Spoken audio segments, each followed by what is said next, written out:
Entonces, la idea de la charla es hablar un poquito acerca de DIMEC. El doctor Tello me puso la tarea de todo sobre DIMEC y es un poco amplio el término, pero bueno, junté 2 o 3 charlitas que yo tengo ya listas. Hay un poquito de teoría, sin embargo, la vamos a pasar pues muy rápidamente y voy a poner bastantes videos y bastante experiencia de nosotros en el consultorio. Entonces, pues nada, primero agradecer a todos mis compañeros del consultorio, a todos los fellows, a todos los rotantes y personas que no están aquí en la diapositiva, pero agradecer a todos que esto es un trabajo pues de todo el grupo. Cuando empezamos a hablar de trasplantes de córnea es muy importante entender y saber todo el camino. ¿Me escuchan todos, cierto? ¿Sí está perfecto el audio? Perfecto. Listo. Sí, está bien. Perfecto. Sí, señor. Entonces, es muy importante Súper bien. recordar un poquito, pues, dónde comenzamos o dónde se comenzó y dónde estamos llegando a lo que estamos haciendo. Sabemos, pues, que Sirme en 1905 realizó el primer trasplante de córnea exitoso. Se habla de que incluso antes de eso se hicieron trasplantes en cadáveres como tema experimental hasta por los 1886. Y desde ahí hasta el día de hoy ha habido una evolución muy importante en las técnicas y en los procedimientos que va de la mano con el entendimiento de los tejidos, las técnicas o la mejora de las técnicas quirúrgicas, la aparición de instrumental idóneo o adecuado y sin duda alguna el tema de los equipos, en particular los microscopios que hoy en día eh, literal nos dejan ver muchísimas cosas que antes no se podían ver. Y sin duda alguna, y que me parece muy importante y uno a veces pensando en trasplantes no le da la importancia a esta área, es el tema del banco de ojos.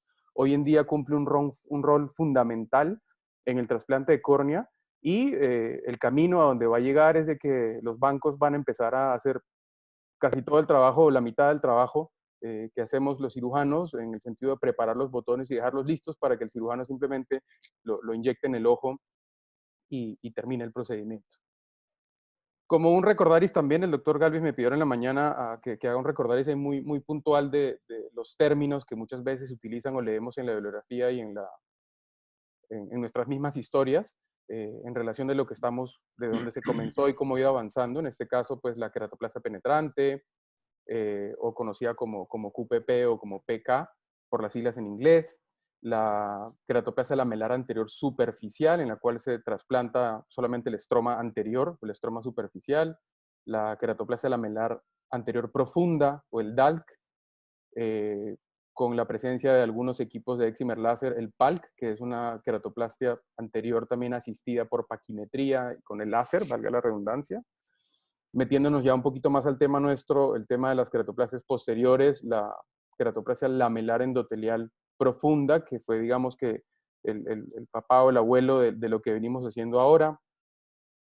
La queratoplasia endotelial automatizada, en este caso inició como DISEC, pasó a DISAEC. La diferencia es el uso del microquerátomo para poder obtener la lamela posterior.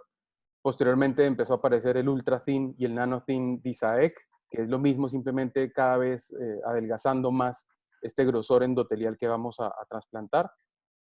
Posteriormente apareció el DIMEC, que es ya básicamente el trasplante de endotelio y membrana de Descemet. Y posteriormente, a pesar que no es más delgado, todo lo contrario, el Pre-Descemet Endothelial Keratoplasty o el PMEC, en el cual hablamos ya de la presencia de esta sexta capa, como está aquí, ven el puntero, me imagino, sí, esta sexta capa, que básicamente viene a ser pues la membrana basal del estroma, lo cual habla pues de que hay 6 capas de la córnea y digamos que revuelta un poco de todo lo que hemos nosotros estudiado, ¿no? Sin embargo, pues lo importante es que el DIMEC me trasplanta la membrana de Descemet y el endotelio, el PMEC me trasplanta la membrana de Descemet, el endotelio y esta capa de DUA, que como les digo es básicamente la membrana basal pues del estroma. El Ultra Thin DISAEC, que trae todas las capas anteriores más el estroma en una cantidad pues muy pequeña. Y el DISAEC, digamos que fue pues como de la parte automatizada lo que hubo inicialmente, que es lo mismo, pero con un poquito más de estroma. Entonces ya entrando ahora sí un poquito más al tema del DIMEC, nosotros comenzamos por ahí por el año 2014 y en realidad aprendimos a hacer DIMEC leyendo y viendo videos de YouTube y finalmente un día diciendo, pues no, hagámosle porque ya tenemos una curva muy buena en DISAEC, intentemos hacer algo un poquito un poquito más moderno y nos pasamos a DIMEC. Y este libro yo lo recomiendo, es un libro gratuito, lo consiguen en la tienda de librería pues de iBooks. Es un libro donde cual explican literal for dummies cómo hacer el DIMEC. Es supremamente interesante, es un libro corto, tiene videos, tiene fotografías y digamos que fue como lo que a mí me ayudó a poder empezar a hacer este procedimiento. Además de eso, también hoy en día en YouTube tenemos todos los videos absolutamente que quieran en relación al DIMEC, de todos los grupos grandes de trasplantadores. Tenemos videos de paso a paso de técnicas estandarizadas, casos complejos, todo lo que quieran de muchos centros importantes en todos lados del mundo, lo cual explican pues y dan tips que sin duda alguna nos van a servir para el día a día, ¿no? Entonces tenemos pues de Rotterdam, del Price Vision Group, de muchos lugares, pues bastante información. ¿Qué es para mí lo importante? Y parte de esto va viendo los videos y muchas veces escuchando en la charla que lo más importante es aprender de lo bueno, de lo malo y de lo feo de las experiencias de otros cirujanos. Yo creo y quiero pensar de que esa cultura pues de solamente mostrar lo bueno está, digamos que pasando a un segundo plano y también mostramos las cosas malas que nos pasan porque es de ahí de donde uno aprende más que al ver todo perfecto. Muchas veces uno ve esos videos de los grupos europeos, que fue lo que me pasaba al comienzo, y yo decía, no, espectacular, ese botón se abre divino, pero pues los donantes en Europa son mayores que lo que nosotros tenemos en Latinoamérica, entonces ahí es donde empieza pues la importancia de obtener información no solamente de un lado y no solamente lo perfecto, sino también lo complejo.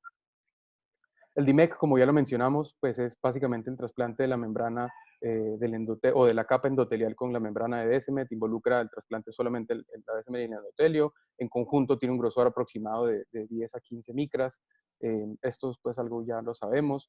Selectivamente vamos a reemplazar el endotelio dañado. Esto ha revolucionado pues el trasplante de córnea. Antes una distrofia de Fuchs le hacíamos una queratoplasia penetrante y hoy en día hacemos un DIMEC con resultados pues muchísimo mejores en temas pues de rapidez y de anatomía y de predictibilidad. Se han vuelto estos trasplantes más selectivos, era lo que hablaba al comienzo. Empezamos con una queratoplasia penetrante y poco a poco hemos ido mejorando y seleccionando qué capa es la que queremos cambiar.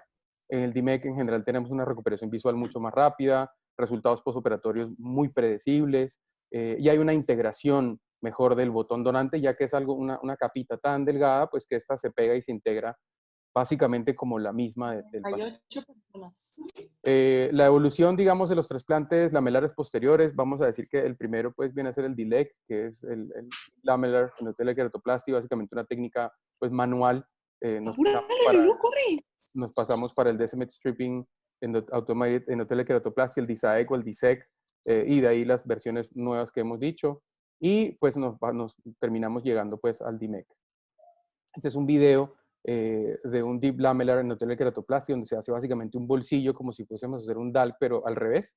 Con unas tijeras pues se corta el botón posterior, se retira el botón posterior y se hace lo mismo pues con un botón donante y se inyecta como lo hacemos en un DISAEC, en la técnica pues preferida de cada uno. Pero sin duda alguna pues es algo bastante manual, que hoy por hoy pues ya ha habido una evolución importante desde ese entonces.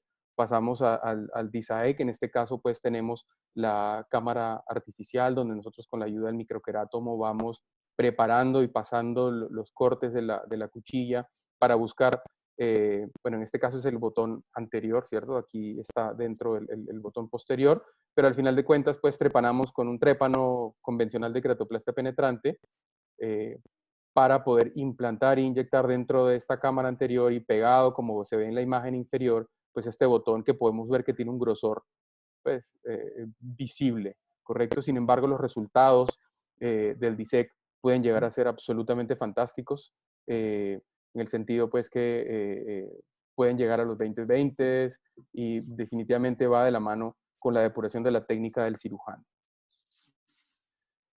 Hablando un poquito del DIMEC, esta técnica se ha ido mejorando. El DISAEC se popularizó entre los cirujanos porque ya los bancos, al menos en Estados Unidos, pues preparan estos botones y aquel cirujano que no tiene la capacidad de tener una cámara anterior artificial o un microqueratomo, pues igual puede hacer un DISAEC. Hasta el 2006 apareció el DIMEC, lo mencionó el doctor Meles por primera vez, y podemos ver la evolución en el tiempo de información pues, del Banco de Ojos americano, en el cual en el 2011 había mucho más DISAEC que DIMEC, y con el tiempo ha ido popularizándose el DIMEC, y se habla que en el 2018 sobrepasó ya los 10.000 procedimientos en Estados Unidos, llegando a un 35%, y se estima que en el 2020 va a ser al menos el 45%. Nosotros, nuestra experiencia, no, si bien es cierto, no tengo porcentajes, es muy fácil de poderlo conseguir. Sin embargo, en el centro oftalmológico también la gran mayoría de los casos que hacemos ya son DIMEC en comparación con el DISAEC.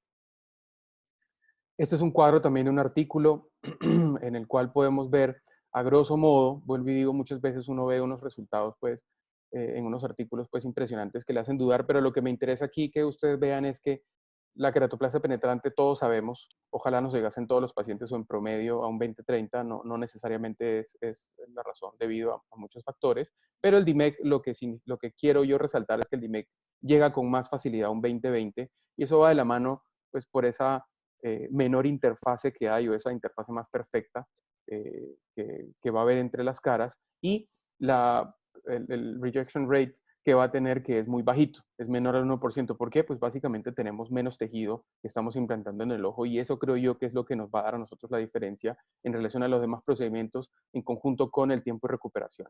Hablamos pues entre 2 semanas a un mes, y efectivamente yo le tomo visión a mis pacientes a los 15 días, y son pacientes que pueden haber estado en movimiento de manos y terminan teniendo pues un 20-40 a los 15 días, y es algo, la verdad, sorprendente.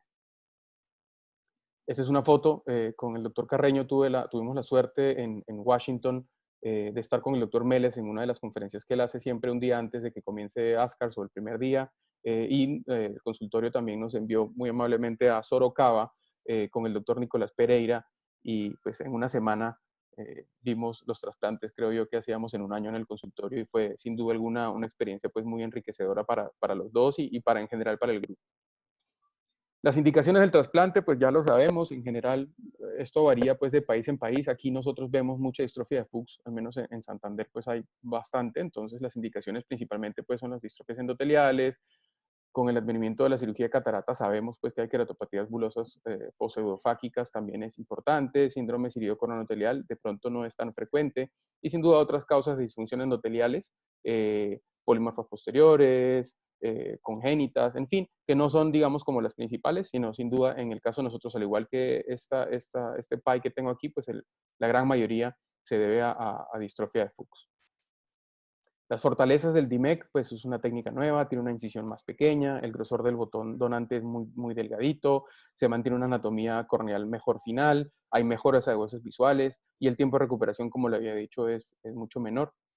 ¿Qué requerimos o qué solicitamos a los bancos? Donantes mayores de 40 años. Esto es importante ya que la membrana de DSMET principalmente se comporta diferente en un paciente joven que en un paciente adulto. Es mucho más difícil abrir un botón en un donante joven que en un donante adulto. Y esto va también de la mano con esta revisión grande europea, en la cual básicamente la conclusión en relación al tema de los donantes corneales, en los donantes de córnea, perdón, hablan pues de que hay un impacto en relación a la edad, pero por debajo de 35 años, en el sentido que la córnea en general, independientemente, o mejor dicho, aparte de la población endotelial, un paciente de 40 años básicamente es lo mismo que un paciente de 70, que es algo de pronto que muchas veces nos cuesta un poco entender, pero lo que buscamos en general es tener un buen recuento endotelial, y lo que el artículo básicamente quiere decir es que si yo tengo un paciente con 70 años o un donante córnea donante de 70 años que tiene 3.000 células, claramente no es lo típico, pero pues es una córnea buena que se puede utilizar sin ningún tipo de problema. Solicitamos pacientes que no sean diabéticos. Existen varios artículos, el doctor Luis Fernando Mejía me los pasó luego de las charlas de Fundonal.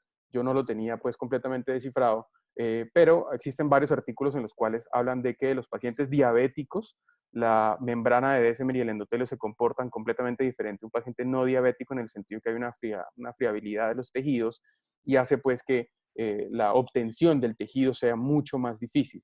No influye en el comportamiento del endotelio ni en el desdoblamiento, sino simplemente en la obtención del tejido. Y bueno, idealmente no tener cirugías intraoculares. Esto va de la mano pues con el tema de la cantidad de células endoteliales que tenemos en el botón al momento del trasplante. Este es un árbol de decisiones personal. Esto no, si bien es cierto, en algún momento lo sacamos de internet, pero es algo mío, en el cual yo para tomar la decisión, básicamente, si tengo un paciente con catarata y una córnea gutata mínima, que vemos esas gotas difusas, hago solamente la catarata con mucho cuidado, con la técnica pues de elección o preferida de cada quien. Si tengo un paciente con catarata y una córnea gutata severa o que ya se acompaña de una descompensación corneal, hago cirugía de catarata y un DMEC de una vez. Y coloco aquí en rojo en la parte inferior que es muy importante evaluar el impacto de las gotas en la calidad visual. Muchas veces lo subestimamos.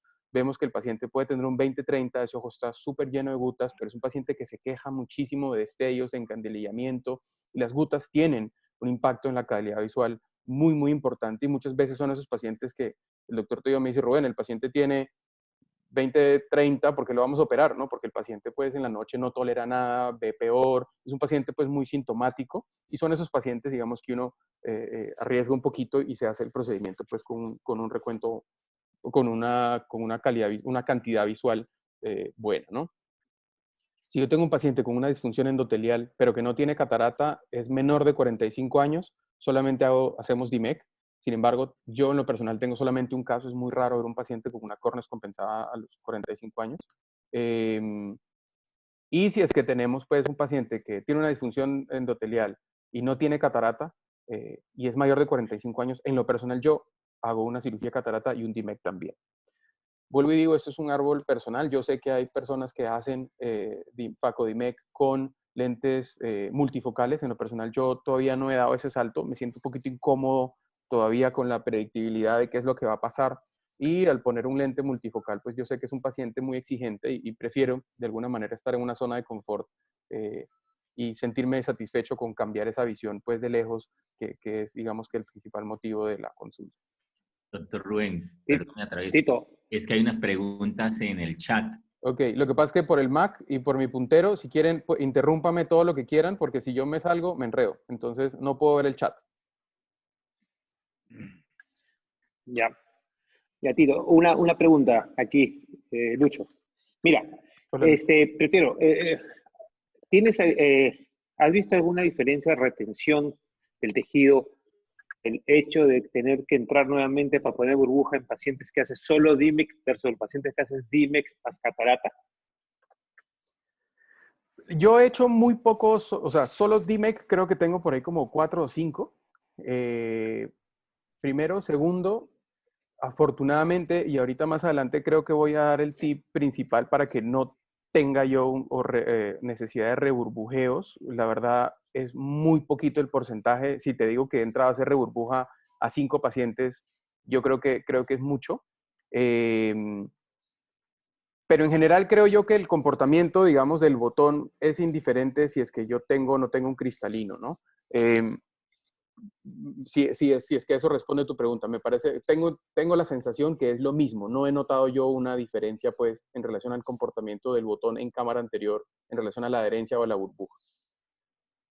Perfecto. Veo unas preguntas, las voy a leer. La Listo, doctora doctor. Isabel Cristina Gómez pregunta que si tiene en cuenta la paquimetría a la hora de definir la cirugía combinada versus solo faco. Es una muy buena pregunta, sí. De hecho, con el doctor Tello hace unos mesecitos estuvimos como tomando eso, digamos, en consideración dentro del algoritmo para la toma de las decisiones. Sí, creo que no hemos llegado nosotros como grupo a un consenso como tal. Sin embargo, eso pues ya está descrito en muchos artículos.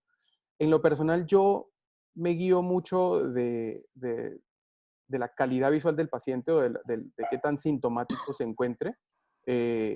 Y sin duda, ¿no? Sabemos pues que, no sé, la córnea pues tiene un valor promedio de 550 micras. Si es que yo tengo ya una córnea que está por encima de ese valor, pues voy a asumir que ya hay cierta presencia de edema. Si el paciente es asintomático visualmente, probablemente lo dejemos quieto. Digamos que no es el único factor que tomamos en cuenta y no es un factor que marca la decisión. No sé si con eso también respondo la pregunta.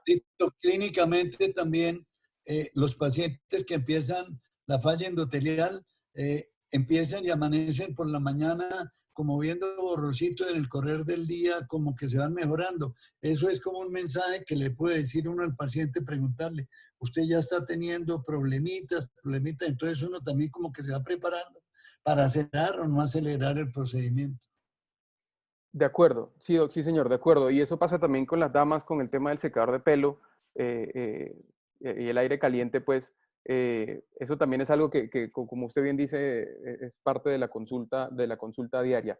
Nosotros, en general, creo que como por escuela, tratamos siempre de que sea, digamos, pues nosotros somos los que tomamos la decisión, pero que digamos que sea la clínica la que nos determine la conducta, ¿no? En el sentido que puedo yo tener una córnea que sé que tiene una distrofia de Fuchs, tiene 620 micras de grosor, por lo tanto hay un edema y el paciente está viendo un 20-40, si yo sé que esa córnea me puede aguantar un poquito y el paciente no se queja de ningún síntoma, nosotros tendemos a observarla y no a apresurarnos a hacer el procedimiento, ¿no? Creo yo que es como la conducta en general del consultorio en también escuchar mucho a la parte del paciente que si está tranquilo y no se queja, pues ¿para qué lo vamos a operar? Toda la razón. Sí, un tema también, doctor Berrospi, que lo hemos evaluado en estos casos es que debemos recordar que en nuestro país y seguramente en casi todos, las listas de espera son relativamente largas. Entonces, a veces también, aunque el paciente tenga poca sintomatología, si de verdad definitivamente el área o el endotelio está muy afectado, el endotelio periférico también está afectado o tiene un recuento muy malo, generalmente el central es no valorable. Yo estoy viendo una charla de MEC de Foscal. ¿Usted está o no? Estamos en la charla de Foscal. Buenos días, Ángela María, por ahí le oí la voz. Ella es la voz de Ángela María. Perdón. Entonces, decía que en esos casos hay que pensar que de todos modos entre el ingreso a la lista de espera y que se haga la cirugía pueden pasar 3, 4, 6 o 9 meses. Entonces, a veces también se tiene eso en cuenta. Sí, de acuerdo. Y un comentario más con referencia a lo de lentes multifocales. Claro, definitivamente este no es un paciente que vamos a colocar un trifocal y dejarlo cero de astigmatismo, pero tenemos una serie muy pequeña de 3 pacientes de lentes trifocales con una queratopatía bulosa cefáquica, en el cual hicimos DIMEC y decidí no retirar el lente. Los 3 muy bien, ¿sí? Es más, uno de ellos me dijo, doctor, ¿me puede hacer lo mismo en el otro ojo? O sea, la calidad óptica que se logra con el DIMEC realmente es fantástica. Pero mi opinión que digo que sería que de primera entrar para hacer un DIMEC más un implante lente trifocal, no me animo todavía. Sí, de acuerdo. Yo creo que eso va también de la mano con el tema de los resultados, que como todo tiene una curva, si bien es cierto, no es muy difícil la curva, creo yo que va también con el tema del paciente y digamos que ya se enreda un poquito más como el tema de la decisión, ¿no? Rubén, tú vas a tocar más adelante la vida media del endotelial versus monofocal o versus trifocal. No, doctor, ¿en qué sentido? O sea... Es que el endotelial se ha visto que rápidamente se rehabilita, que logran muy buenas visiones, casi de 20/20, cuando la cirugía va muy bien, pero la vida media del endotelial es más corta que los demás procedimientos, tengo entendido. Sí, o sea, Entonces, es un digamos que no existen revisiones muy grandes, existen revisiones de grupos en relación a la pérdida endotelial, eso sí lo voy a mencionar más adelante. Básicamente o en resumidas, lo que he encontrado yo y va acorde con lo que vemos nosotros es que existe una pérdida endotelial en un DIMEC que va entre un 25 a un 55% de la cantidad o del número de células endoteliales. Hoy en día, digamos que ya que son pacientes adultos usualmente, no, como repito, no vemos un paciente menor de 45 años como puede ser un paciente con un queratocono al cual le hacemos un DALC o una penetrante. Son pacientes mayores, pues si a mí me queda esa persona, esa paciente de 70 años con 1500 células que uno dice, bueno, tiene poquitas células, pues esas células van a ser suficientes para que pueda conllevar o seguir su vida dentro de un tiempo normal. En esos casos especiales o esporádicos, que sí son pacientes muy jóvenes, sin duda alguna. Y para echar un cuento muy cortito, cuando fuimos con Néstor a Sorocaba, el doctor Pereira estaba haciendo el primer trasplante que vimos, un trasplante a una niña con una distrofia endotelial congénita. La niña tenía, yo no estoy muy seguro, pero pues era un bebé y le estaba poniendo una córnea de un paciente de 65 años. Y nosotros decíamos, pues, increíble, ¿no? O sea, ¿cómo así le va a poner a un niño 5 de años. 5 años? Una niña de 5 años, ¿cómo le va a poner una córnea a un paciente de 70? Nos parecía a nosotros absurdo. Y él nos mira y nos explica y nos dice, Rubén, pues simple y llanamente, de aquí a 10 años, pues le hago otro. ¿Sí? Entonces, digamos que eso va de la mano con la realidad de los países y pues claro, en esa semana que estuvimos con Néstor, pues habían 20 o 25 DIMEX ese día y el Banco de Sorocaba produce 350 córneas al mes. Entonces, obviamente, pues son realidades diferentes o situaciones diferentes. Y lo que nosotros hacemos básicamente es, sin duda alguna, tratar de buscar la mejor córnea posible para nuestros pacientes sin salirnos de esa zona de confort que son los pacientes mayores de 40 años y esperar que esa disminución endotelial esté por el rango bajo de los 25% que se ve. También nos ha pasado, ¿no? ¿Preguntas adicionales? ¿Seguimos? Preguntan en cuanto al recuento endotelial que se exige para DIMEC. En relación al recuento, en relación a la solicitud, nosotros hablamos que deseamos por encima de 2.500 células y como le digo, al menos lo que hemos manejado con el doctor Carreño, que es el director pues, del Banco de Multitejidos de nosotros, que también está ahí en la charla acompañándonos, es eso, ¿no? Pacientes mayores de 40 años, recuentos por encima de los 2.500. El tema del diabético creo que no lo hemos abordado, no sé si él ya lo estará manejando y quiere opinarnos algo al respecto. Sí, lo estoy manejando. Perfecto. Entonces, básicamente es como por ese lado, por el lado de la cosa, ¿no? Listo. Entonces seguimos. Igual estoy atento a cualquier pregunta. Por favor, me van interrumpiendo. No hay ningún inconveniente. Les voy adelantando que son como 100 diapositivas. Entonces vamos a tratar pues como de agilizar un poquito a ver para ver a los videitos y esas cosas y vamos a ir conversando en el camino. Sabemos también ya el tema del cambio hipermetrópico, del shift hipermetrópico, con DISEC entre 1 a 1 dioptría y media, en el DIMEC más o menos 0.5. También esto va pues dentro de la curva de cada centro y de cada cirujano. Y en resumidas cuentas, si vamos a hacer una cirugía de catarata, calculamos y dejamos el paciente un poco miope para que haya ese cambio hipermetrópico y el paciente tienda pues como a regresar un poquito pues a la neutralidad. Las complicaciones en el posoperatorio, como hemos dicho, señor. ¿Explicas por qué el paciente, en la medida que se le pone un trasplante negativo, de poder negativo, tienen que compensar ustedes o la razón por la cual el paciente queda en la diapositiva anterior? ¿La muestras? Queda hipermetrópico y en la medida que sea más delgado el tejido trasplantado y menos miope, porque en la periferia queda más grueso y en el centro queda más delgadito, no induce ese es el factor, ¿cierto?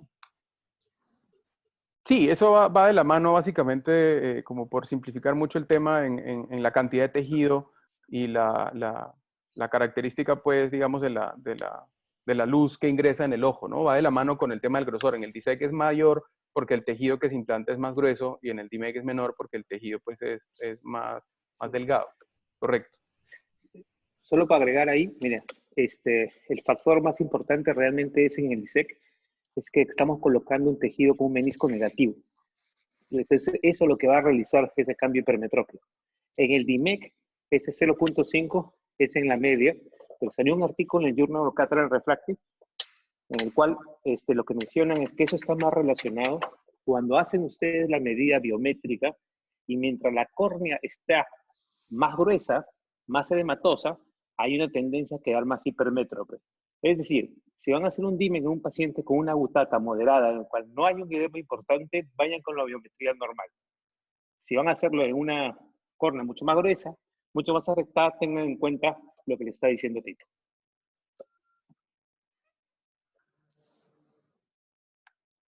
Listo, entonces en relación al tema de las complicaciones, no pongo referencia ya que son, digamos que información que he obtenido de varias charlas y de cositas que vamos ahí escuchando, entonces son en realidad pues sacado de varios artículos, pero en general va más o menos acorde a lo que nosotros vemos. El rechazo pues es bastante pequeño, es un porcentaje muy bajo, del 0,5 al 3%, en el DISAEC es un poquito mayor, aumento de la presión intraocular se observa, se ve, creería yo que va de la mano pues con el tema de la manipulación. En este caso no usamos viscoelástico en cámara anterior, entonces va digamos como por el tema de la cirugía como tal, de la burbuja de aire o de gas que se va a colocar. La presencia o la aparición de catarata creo yo va en relación también, si es que hacemos el DIMEC solo, con el uso pues del aire o de la mecánicamente esa fuerza que está pues ahí en el ojo por un tiempo. El desprendimiento del botón no es lo más frecuente. Creo yo que en el grupo nuestro no es algo que sea muy importante, sin embargo sí se ve. Ya les voy a mostrar más adelante un algoritmo pues del manejo de los desprendimientos del botón. La falla del botón va de la mano sin duda alguna con el tema de la curva de aprendizaje y la manipulación que uno tiene el botón. De pronto este valor, digamos que es como el consenso, es un poco bajo en relación a lo que se puede ver al comienzo de la curva. Y como habíamos mencionado antes, la pérdida endotelial es un rango muy grande, ¿no? Pero va en general desde el 25 hasta el 55%. Creería yo que nosotros estamos un poco en promedio por debajo del 50%, de pronto el 40% de la pérdida endotelial, que sigue siendo importante. Sin duda alguna, pues como les mencionaba, si yo tengo una córnea de 2.800 o 3.000 células, pues me quedo yo con un botón de 1.800 y una muy buena calidad visual. Se considera pues un procedimiento completamente exitoso. En el intraoperatorio, que nos dejemos algún tipo de remanente de la DSMED, que no la vayamos a retirar de forma adecuada, que tengamos una presión vítrea positiva, dificultad abriendo o posicionando el botón, va de la mano con la edad del donante, hemorragias en las raíces del iris, recordemos que vamos a hacer una iridectomía, o al menos nosotros hacemos iridectomía, la manipulación en la descemetorrexis, la manipulación, digamos, de esta cámara muy atalámica al momento de la apertura o el posicionamiento del botón, nos puede generar también sangrados iridianos. Y vemos este artículo, que es un artículo de un grupo en Brasil, en el cual lo traigo porque podemos ver aquí nosotros dos grupos en relación a la curva, ¿no? En los primeros 25 casos, la apertura del botón es mucho mayor, entre 10 a 20 minutos o por encima de 20 minutos, es mucho mayor que en los segundos 25 casos. Y eso va de la mano, pues, como es evidente y lo habíamos comentado antes en relación al tema de la curva. Nos pasó lo mismo a nosotros, ¿no? Tenemos ya información, desafortunadamente acá caer en cuenta que eso no lo tengo aquí, pero en los primeros casos que hicimos, sí, efectivamente hay una pérdida endotelial un poco más relevante o mayor que en la siguiente tanda y va de la mano pues con la curva de aprendizaje normal. El rechazo se puede manifestar en los casos del DIMEC como un haze o un edema, precipitados retroqueráticos. En lo personal yo creo que he tenido solamente uno, de hecho creo que me lo diagnosticó el doctor Carreño en algún momento que le llegó la paciente pues a consulta como prioritaria y se manifiesta con esos precipitados retroqueráticos, como podemos ver pues en la imagen. De pronto aquí se ven demasiados, en este caso la paciente tenía, creo que literalmente eran como 3 o 4 punticos muy pequeñitos, pero se detectó digamos que muy tempranamente y salió adelante sin ningún inconveniente.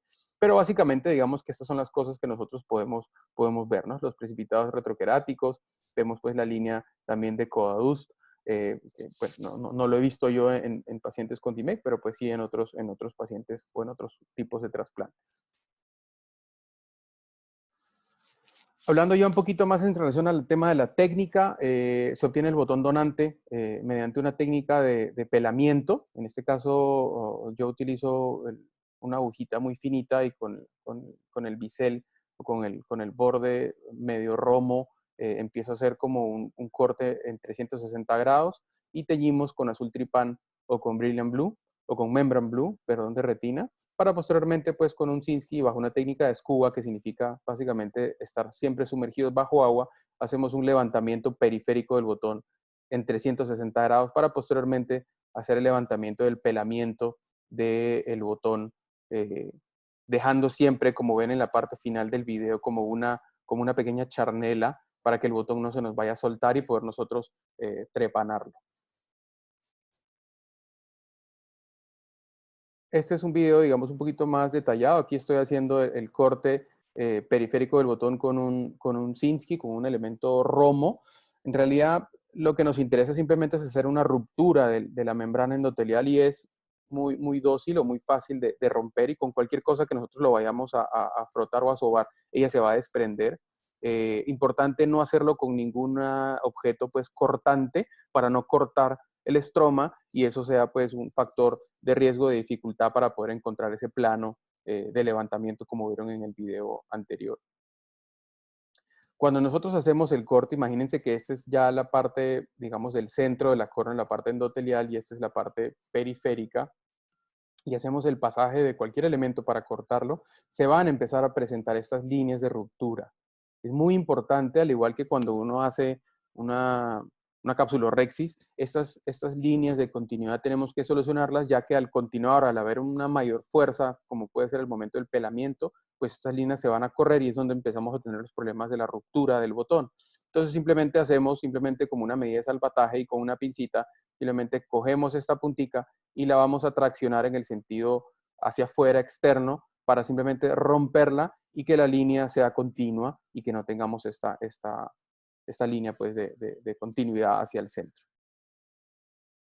Cuando vamos a hacer el pelamiento ya hemos obtenido nosotros en 360 grados el botón roto. No tiene que ser absolutamente redondo. Recordemos pues que estamos cortando en la periferia de la córnea y vamos a hacer simplemente un botón de 8, 8 y medio o incluso un poquito menos. Por lo tanto, la periferia en realidad no es tan importante, pero siempre buscamos el punto más alejado o más lejano que podría ser este o podría ser este para poder hacer la tracción. Al hacer la tracción, lo que nosotros buscamos simplemente es buscar esta línea recta. Cuando yo estoy cogiendo la periferia y hago la tracción hacia el centro, ¿sí? Lo que yo necesito es una línea recta. Al hacer la línea recta significa que la tensión sobre este endotelio es uniforme. Si yo genero la tracción y vemos estas dos líneas hacia la periferia y esta imagen en sonrisa, debemos de parar porque lo que estamos haciendo aquí estamos generando mucha tracción en esta zona de herida y lo que va a pasar es que se va a romper. No se va a romper aquí, sino se va a romper en la parte periférica y nos va a tener una línea que puede, dependiendo si estamos o no estamos atentos, pues complicar de forma importante el procedimiento.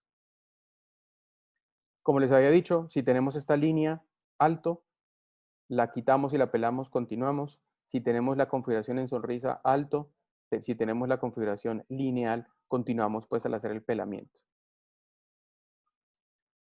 Ya la separación del botón y el pelamiento, aquí ya hemos estado buscando en 360 grados, vemos ahí cómo estamos levantando y separando el endotelio con la DSMET de la periferia. Vemos en esta zona que está mucho más azul, es una zona que ya no tiene endotelio y está teñida con el Membran Blue o el azul tripán, y con una pincita de relojero Roma no muy fina, vamos a generar esa tracción hacia afuera y vemos cómo está siempre la línea recta.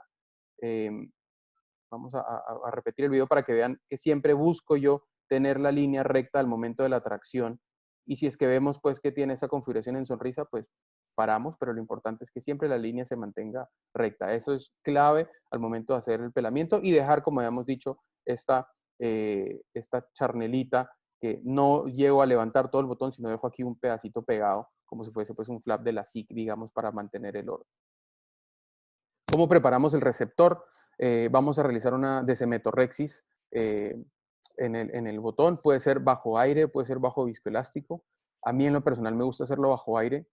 Se puede visualizar mucho mejor el endotelio que uno está retirando. Se puede utilizar viscoelástico también para hacerlo. Sin embargo, es muy importante una vez que se hace el viscoelástico realizar un lavado profuso para quitar todo ese viscoelástico y que no me quede viscoelástico en ninguna parte de la cámara anterior, ya que eso me puede emproblemar un poco la adherencia del botón. Se puede teñir el botón, digamos que el ojo por dentro del endotelio, a pesar que, pues como sabemos, en una cirugía catarata ponemos azul tripán y a pesar que usamos una burbuja, el endotelio no tiñe mucho, pero nos deja sin duda alguna una guía, sobre todo una vez que ya empezamos a hacer el pelamiento, el estroma ya sí nos va a teñir y hay un celestico que nos puede ayudar también a orientarnos en cómo vamos en relación al procedimiento. Aquí fue uno de los casos primeros. Al comienzo yo estaba marcando el tamaño del botón con un trépano manual hacía una marquita sobre el epitelio de la córnea y con un plumoncito pues pinto como para guiarme un poquito del tamaño que yo quiero. Pero por la paracentesis pues hago simplemente un pelamiento en 360 grados del tamaño que yo quiero pelar y simplemente hago el movimiento hacia el centro para separar esta de ese medio endotelio, llevarlo pues hacia el centro y poder retirarlo, ¿no? Puede ser por la paracentesis, al ser una incisión más pequeña, obviamente la cámara se mantiene un poco más estable, puede ser también por la incisión principal, sin embargo, pues hay el riesgo que la cámara se nos vaya a pandear y que el aire se salga por ahí. Es también un tema como de práctica y de gustos. ¿Cómo preparamos el receptor entonces? Inicialmente, como les había dicho, si yo sabía, dependiendo del white to white, digamos, tomamos el white to white vertical, que es el más pequeño, el horizontal sabemos que es un poco más grande. Yo en lo personal tomo el white to white vertical y le quito entre una dioptría y media, un milímetro y medio a 2 milímetros. ¿Me explico? Si yo tengo un white to white que es de 10, entonces yo ya sé que le voy a poner un botón de 8 o 8 y medio. Más o menos es como la guía que yo estoy tratando de hacer. De pronto, ya con el tiempo he tratado de hacerlo un poquito más grande los botones, de pronto 1,5 a 1. Y lo que hacemos, que también nos enseñó el doctor Pereira en Sorocaba, era que la Desematorrhexis siempre la hacía, independientemente del tamaño del botón, la hacía 1 milímetro menor al white to white, digamos que periférico, ¿sí? En el sentido que la Desematorrhexis siempre es a 1 milímetro de limbo, independientemente del tamaño del botón, y genera un espacio, un gap entre el donante y el receptor que al final termina teniendo cierta migración y ese edemita que vemos los primeros días pues desaparece, ¿no? Entonces aquí vemos en la imagen pues el botón más pequeño, se ve en azul que está bien teñido del procedimiento y en la periferia pues vemos este espacio que si bien es cierto no se ve el área que no tiene endotelio, pero pues asumimos que hay un espacio sin endotelio para posteriormente en la periferia pues ya tener el endotelio del paciente, pues, digamos, del receptor. ¿Tienen alguna pregunta hasta aquí? No, como les digo, no puedo ver el chat. No sé si alguien quiere hacer un comentario o alguna pregunta. Juan Guillermo, creo que quería preguntar algo. Sí, Rubén Cay. ¿Cómo está, Juan Guillermo? Sí, señor. Bien. Ponía una observación ahí en el chat que me parece entre el uso del viscoelástico y el aire. Pienso que si uno tiene un paciente con un lente acrílico hidrofílico, sea más sensato hacerle desematorrhexis bajo viscoelástico, por temor a que no tenga una opacificación del lente hidrofílico en el postoperatorio. ¿No te parece? Sí, sin duda. Definitivamente ese dato, pues el lente hay que tenerlo en consideración.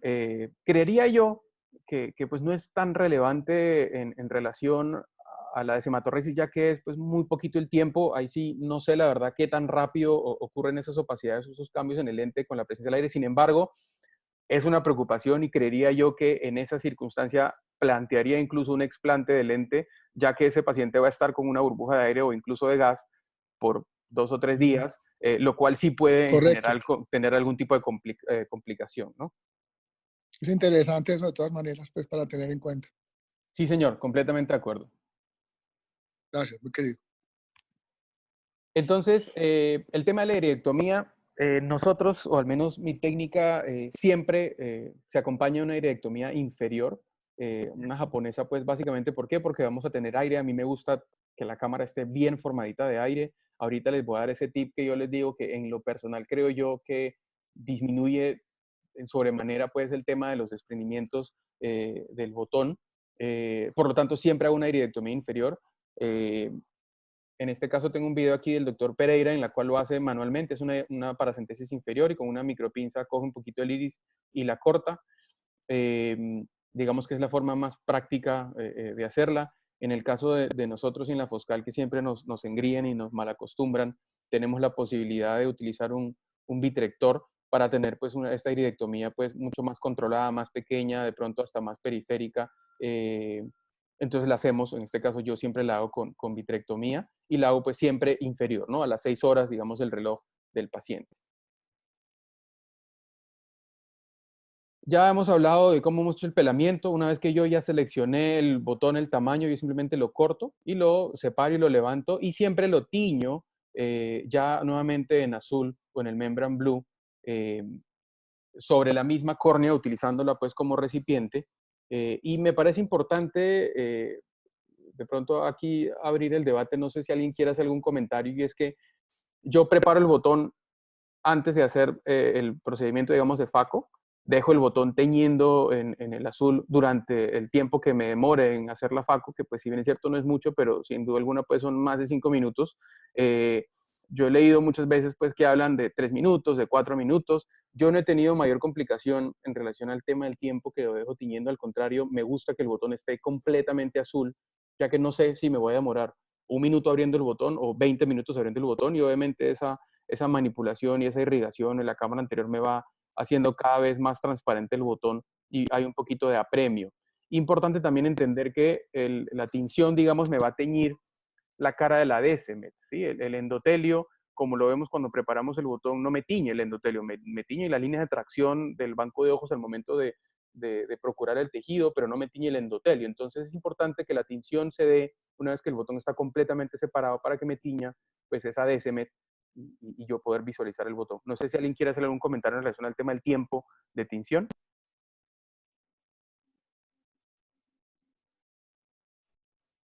Listo, como que no. ¿Me escuchan? Sí, señor, lo Perfecto. escuchamos. Listo. Señor. Entonces, en relación al tema de los inyectores, el inyector ideal viene a ser un sistema cerrado, se comporta como una cámara anterior. Ojalá tuviese un coeficiente de fricción muy bajo como es el vidrio, que no tenga el viscoelástico. Creo yo que eso lo hemos entendido muy bien. Al momento de yo meter el botón no puedo tener viscoelástico porque va a haber en la interfase del receptor inhibidor viscoelástico y se borra, digamos, el principio pues, de la adherencia. Que sea fácil de cargar o de llenar, que me llegue a sellar la herida para que sea hermético y el botón no se me vaya a escapar por ningún lado, y que el botón no tenga ningún tipo de compresión. Este es un tubo de Jones modificado, se consigue en la casa comercial, Gauder lo vende, vale $100. Los bancos de ojos americanos cuando dan córneas para DIMEC dan con el inyector de vidrio, vale $100. Nosotros tenemos uno que obviamente lo reesterilizamos cuando lo vamos a utilizar, y es con lo que yo estoy haciendo la inyección del botón. Tenemos dos maneras de cargarlo.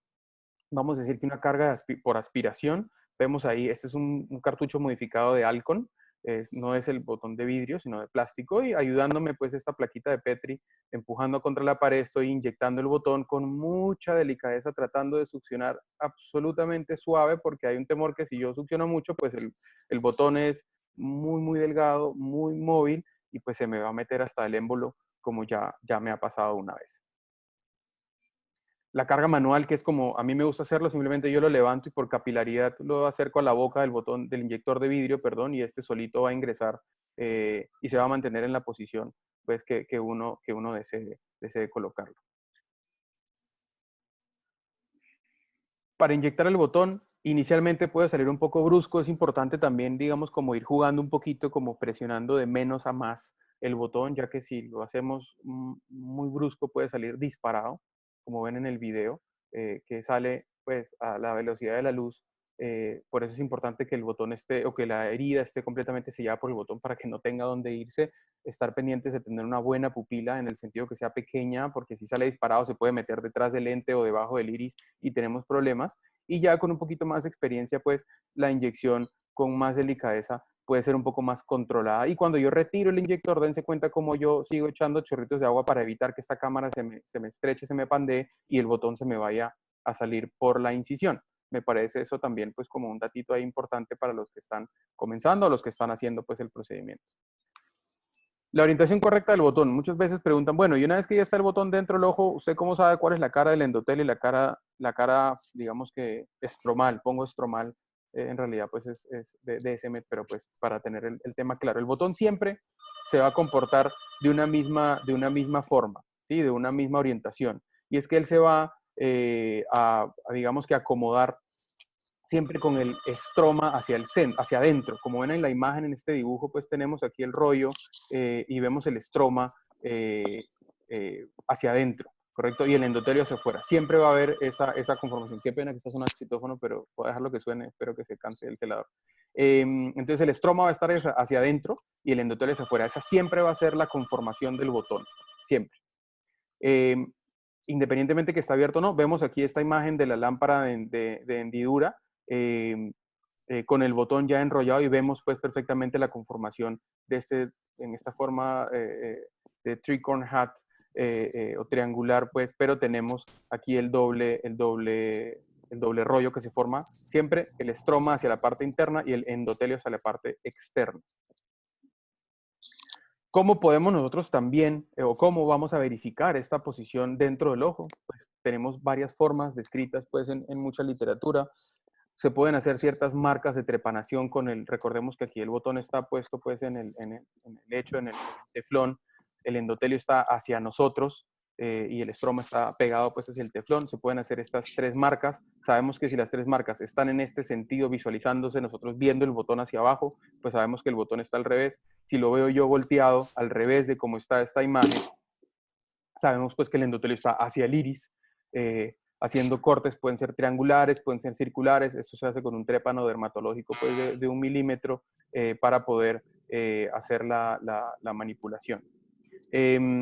Adicionalmente a eso, tenemos, creo yo, que es la forma más comúnmente pues, usada en el medio, digamos, que es el signo de Mutsuoris, para visualizar, y es que tenemos aquí la imagen, tenemos el rollo en la posición correcta. Recordemos cómo está el rollo en la cámara anterior. Vemos aquí el sentido, igual en esta imagen, el iris pues está hacia la parte de abajo, tenemos el doble rollo hacia arriba, el endotelio está hacia abajo, y si nosotros metemos una cánula, vamos a ver el signo de Motsuoris positivo. ¿Cuál es el signo de Motsuoris positivo? Básicamente que tenemos esta cánula celeste y esta cánula gris. ¿Por qué? Porque está por dentro del rollo. Si yo tuviese el botón a la inversa, ¿sí? El botón a la inversa significa que yo al tener el botón a la inversa, si yo pongo la cánula o siempre va a ser gris, porque no hay ese rollo donde se va a meter, o la cánula va a ser toda azul, porque estoy dentro del rollo, y así yo la muevo hacia un lado y hacia el otro, siempre se va a mantener del mismo color azul. Entonces la idea es mantener esta conformación, significa que el signo de Motsuoris es el signo positivo, lo cual significa que el botón está orientado de forma correcta. Con el doctor Tello y bueno, con el grupo de todos nosotros hicimos la descripción del signo de Rossby o de la doble línea de reflexión, y en la cual notamos que en los botones que se encuentran en la posición adecuada o correcta, vemos esta línea de reflexión en cada uno de los pliegues. Digamos que en este doble papiro se observa esta línea de reflexión, lo cual da la indicación de que el botón está en la posición correcta. Entonces podemos ver aquí en esta imagen, en una simulación que nos hizo el doctor Bogal, por trazado de rayos, pues vemos cómo el botón está en la posición correcta. Recordemos que aquí tenemos la córnea, aquí tenemos el iris, y adentro está el estroma, afuera está el endotelio. Entonces aquí está en la posición correcta, y al tener los 2 rollos, pues se genera esta reflexión, esta doble reflexión. Si yo lo tengo negativo, se genera una sola línea o una dispersión, digamos, de la imagen, y no se forma la línea recta, que sería el signo negativo. Aquí vemos pues digamos, como una imagen más clara. Vemos pues ahí cómo se forma. El botón está en la posición correcta y vemos esta doble línea de la reflexión que se puede, digamos, como dar como el signo positivo. Adicionalmente a eso vemos esta imagen también. Vemos aquí la doble línea de reflexión en los 2 rollos y la corroboramos con el signo de Motsuoris ingresando la cánula, y vemos cómo se parte en, digamos que azul y gris, ya que estamos por dentro del rollo en esta zona, y pues digamos que sin el rollo en esta parte gris. No sé si aquí alguien tiene alguna pregunta o alguna duda, alguna intervención adicional que quieran hacer.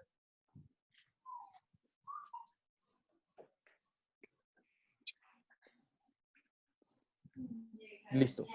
Entonces, pues sigamos. El tema de la apertura del botón. La apertura del botón siempre se va a hacer con toques externos. Tratamos de no manipular pues, el botón, y vemos cómo básicamente presionando y cambiando esta cámara anterior o haciendo juegos pues, de presión, realizamos ciertas tracciones sobre la superficie de la córnea y vemos cómo el botón se nos va abriendo para poder hacer el centramiento, y posterior a eso pues vamos a colocar la burbuja de aire para fijar ese botón en la posición ideal. Claramente ese es un donante mayor y vemos pues que hay una facilidad para la apertura del botón. Ojalá todos se comportaran de la misma forma. Tiene un puntico en la parte de arriba ya. Yo tuve la experiencia que no puse el puntico y al otro día me di cuenta que pensé que se había esparcido y no había nada. El puntico es muy importante. Sí, de acuerdo, de acuerdo. Efectivamente, siempre nosotros colocamos un botón o un punto, perdón, de nylon en la incisión. Una vez que inyectamos el botón, antes de hacer cualquier manipulación en cámara anterior, colocamos una sutura para, digamos que, hermetizar un poquito más la cámara anterior y evitar lo que el doctor Galvis dice, ¿no? El estar jugando un poco con los fluidos dentro de cámara anterior, si no nos damos cuenta y tenemos la cámara muy formada, va a ir por la línea, por el lugar de menor tensión, que va a ser la incisión principal, y se nos puede salir el botón. Es correcto. Gas o aire, en realidad no hay diferencia significativa. Señor. Rubén, una pregunta. A esto vamos a llegar, a no tener que ir a ningún lado y hacer las charlas desde fuera. Rubén, una pregunta. Señor, ¿qué le costó? Pablo Larco de Ecuador. ¿Cómo está? Si lo haces de rutina, no tomamos cerveza, ¿no? Esta noche tomamos otra. Si quiere, qué pena, el doctor Luis Miguel está ahí con el audio abierto, por favor lo podría cerrar, que escuchamos ahí la cervecita que se va a tomar más tarde. Doctor Larco, le escucho. Una pregunta, ¿qué utilidad le das, qué experiencia tienes y si lo usas de rutina la marcación de la colocación de la S en estos pacientes de DIMEC? Sí, en realidad tenemos muy poquita experiencia. En algún momento yo intenté hacerlo con una F, que también está escrito como con una L, a raíz de ciertos artículos en los cuales hablan de que el endotelio, a pesar de que se hace una tinción en la cara desemética del botón, sí está descrito que existe una pérdida localizada en esa zona, por lo tanto evitamos hacerla. Y creo yo que en lo personal, independientemente que el signo de Verrospi sin duda alguna es mi signo preferido, por obvias razones, el signo de Motsuoris para mí es el gol estándar en relación a la orientación del botón en el caso del DIMEC. Por lo tanto, tengo muy poquita experiencia. Con el signo de Motsuoris y el signo de Verrospi, creo yo que puedo saber en el 100% de los casos, salvo que, y si he tenido algún error, ha sido un tema de distracción o un tema de exceso de confianza, pero creo yo que son las dos herramientas pues, más útiles y menos invasivas que hay en este tipo de casos. Rubén, darles un tip. José Liévano, colombiano, pero vivo en Perú, trabajo con el doctor Izquierdo. ¿Cómo está, doctor? En casos en los que hay una descompensación corneal, pues la córnea es bastante, o ver el signo de Verrospi es bastante difícil. Una técnica que nosotros usamos bastante es una técnica que describió la doctora Susan Jacob hace un tiempo, es usar un endoluminador de estos que se usan en retina, apaga uno el microscopio y hace la iluminación indirecta. Le da a uno una visualización excelente del botón con una visión en 3D espectacular y se los aconsejo, es muy, muy bueno. No sé si has tenido alguna oportunidad de hacer esto. Sí, señor. De hecho, creo que aquí más adelantico, ojalá que lo haya puesto, sé que lo tengo en otra charla, ahí lo voy a mostrar. Y sí, completamente de acuerdo, ¿no? De pronto, para complementar eso, también es importante cuando hay esos edemas, pues, hacer el proceso, pues, de desepitelización de la córnea para quitar, pues, ese edema epitelial. Pero sí, completamente de acuerdo, ¿no? En esos casos complejos de mala visualización es supremamente importante quitar el epitelio, ayudarse de lo que uno más pueda, la endoluz, efectivamente escrita pues por la doctora Jacobs, es supremamente importante. Y todo lo que nos ayude pues a poder tener esa confianza de que el botón está adecuadamente posicionado. De acuerdo. En tema en relación al gas o aire, no hay una diferencia significativa en relación al daño endotelial pre y postoperatorio. Es básicamente lo mismo. Todos los estudios indican que hay menos desprendimiento si utiliza gas, por obvias razones. El gas dura más tiempo, por lo tanto, mecánicamente tenemos algo que me está manteniendo en una mayor posición el botón. nosotros utilizamos, o yo utilizo C3F8 al 10%, usualmente en pacientes que no toleran el decúbito, o en niños, pues digamos que por la literatura no he hecho nunca en un niño un DMEC, y en las reburbujas. Y si utilizamos SF6 máximo el 20%, de pronto ahorita está utilizando yo el C3F8 un poquito más concentradito. Sin embargo, lo uso principalmente en las reburbujas. Si ya voy a pasar al paciente a sala de cirugía, ya le pongo gas para poder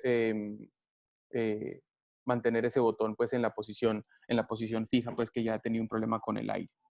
Importante también entender que el aire, al tener ese movimiento en cámara anterior, me va a soltar un poco de pigmento. Importante pues que eso es algo, digamos que normal. Si yo tengo gas, puedo asumir que va a haber más pigmento en el posoperatorio que si coloco aire. Esa burbuja pues se mueve y el paciente igual tiene que ir al baño, igual se tiene que sentar a comer, entonces esa burbuja tiene ahí un movimiento pues importante. El tema de la inyección de aire, pues básicamente es ingresar una cánula y colocar de forma controlada aire en cámara anterior.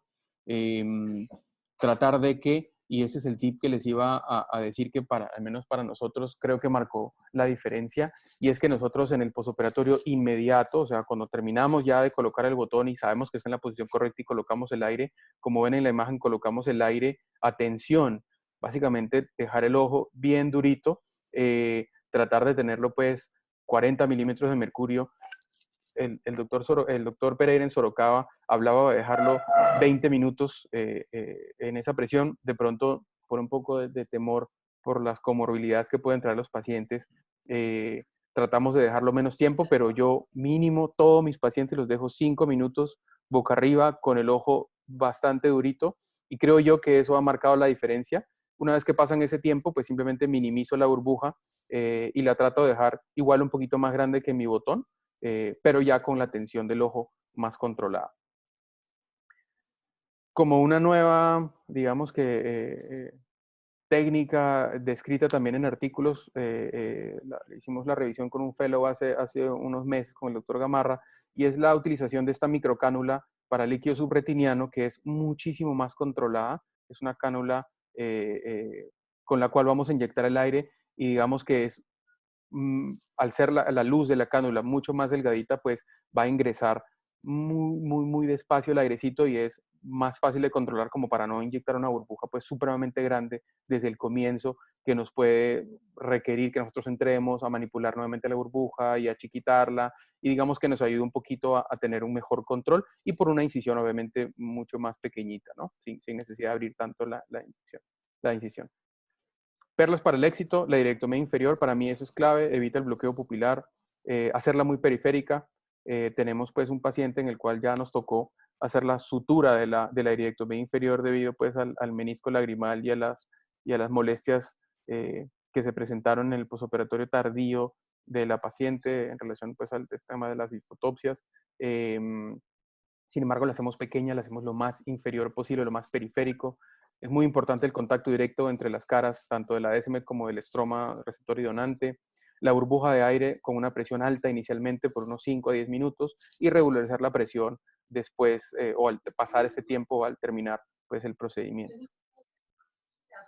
¿Qué complicaciones adicionales podemos presentar? Pues desgarros y ruptura del botón al momento del pelaje, que era lo que hablábamos al comienzo.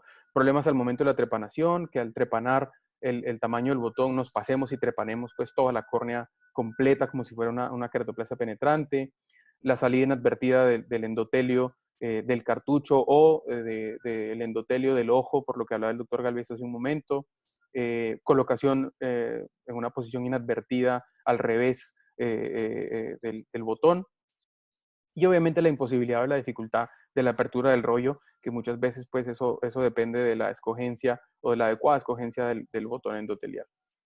Habíamos hablado pues también del manejo del desprendimiento. Eso es un artículo del grupo del doctor Agarwal, en el cual hablan acerca de cómo sería el manejo del desprendimiento de este botón, y se divide básicamente en zonas, ¿cierto? Entonces las zonas van a ser, digamos, en relación al tema del tamaño del botón.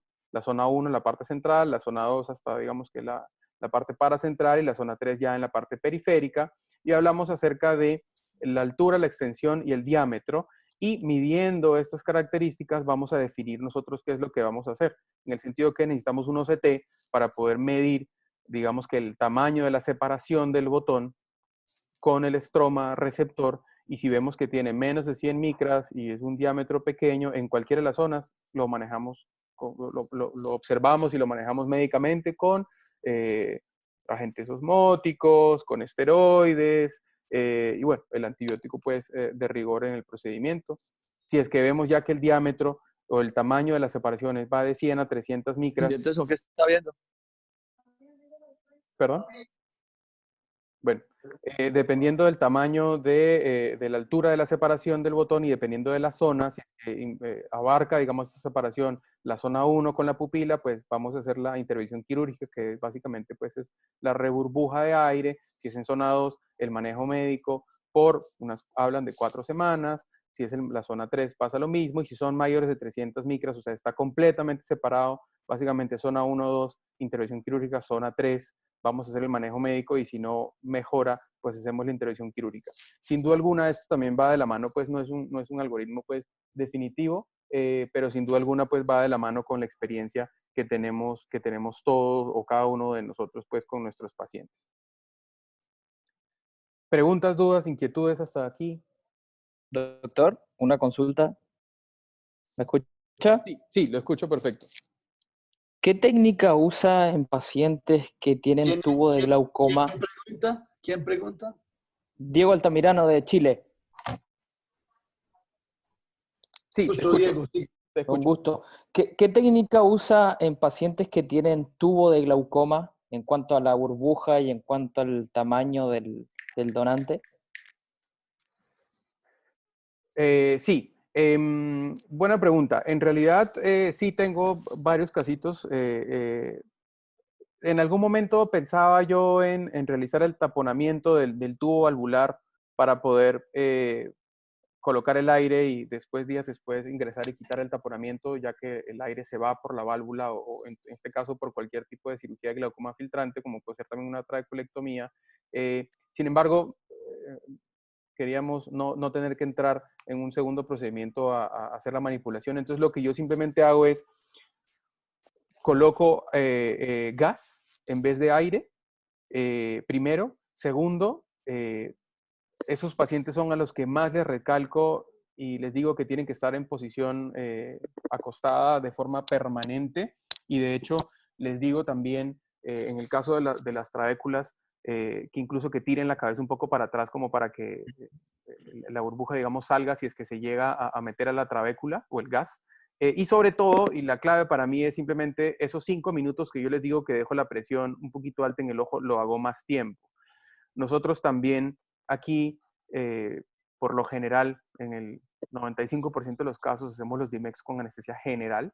Por lo tanto, simplemente digo que el paciente se mantenga en recuperación lo más posible. Casi los dejo todo el día acostados en la habitación con el familiar para que el paciente no se esté parando, y esas horas, 3 o 4 horas, pues la burbuja está siempre formada y posicionándome.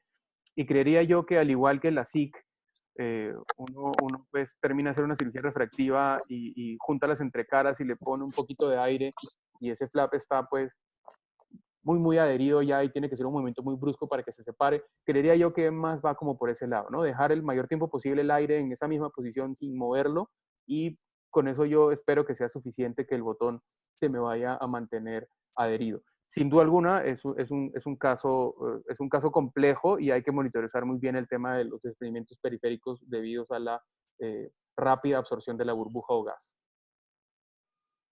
Rubén, una pregunta con respecto a eso. José Liévano. ¿Cómo está, doctor? La idea de colocar viscoelástico en el tubo, y la otra contraparte de la pregunta es DISEC versus DIMEC en esos casos con válvula.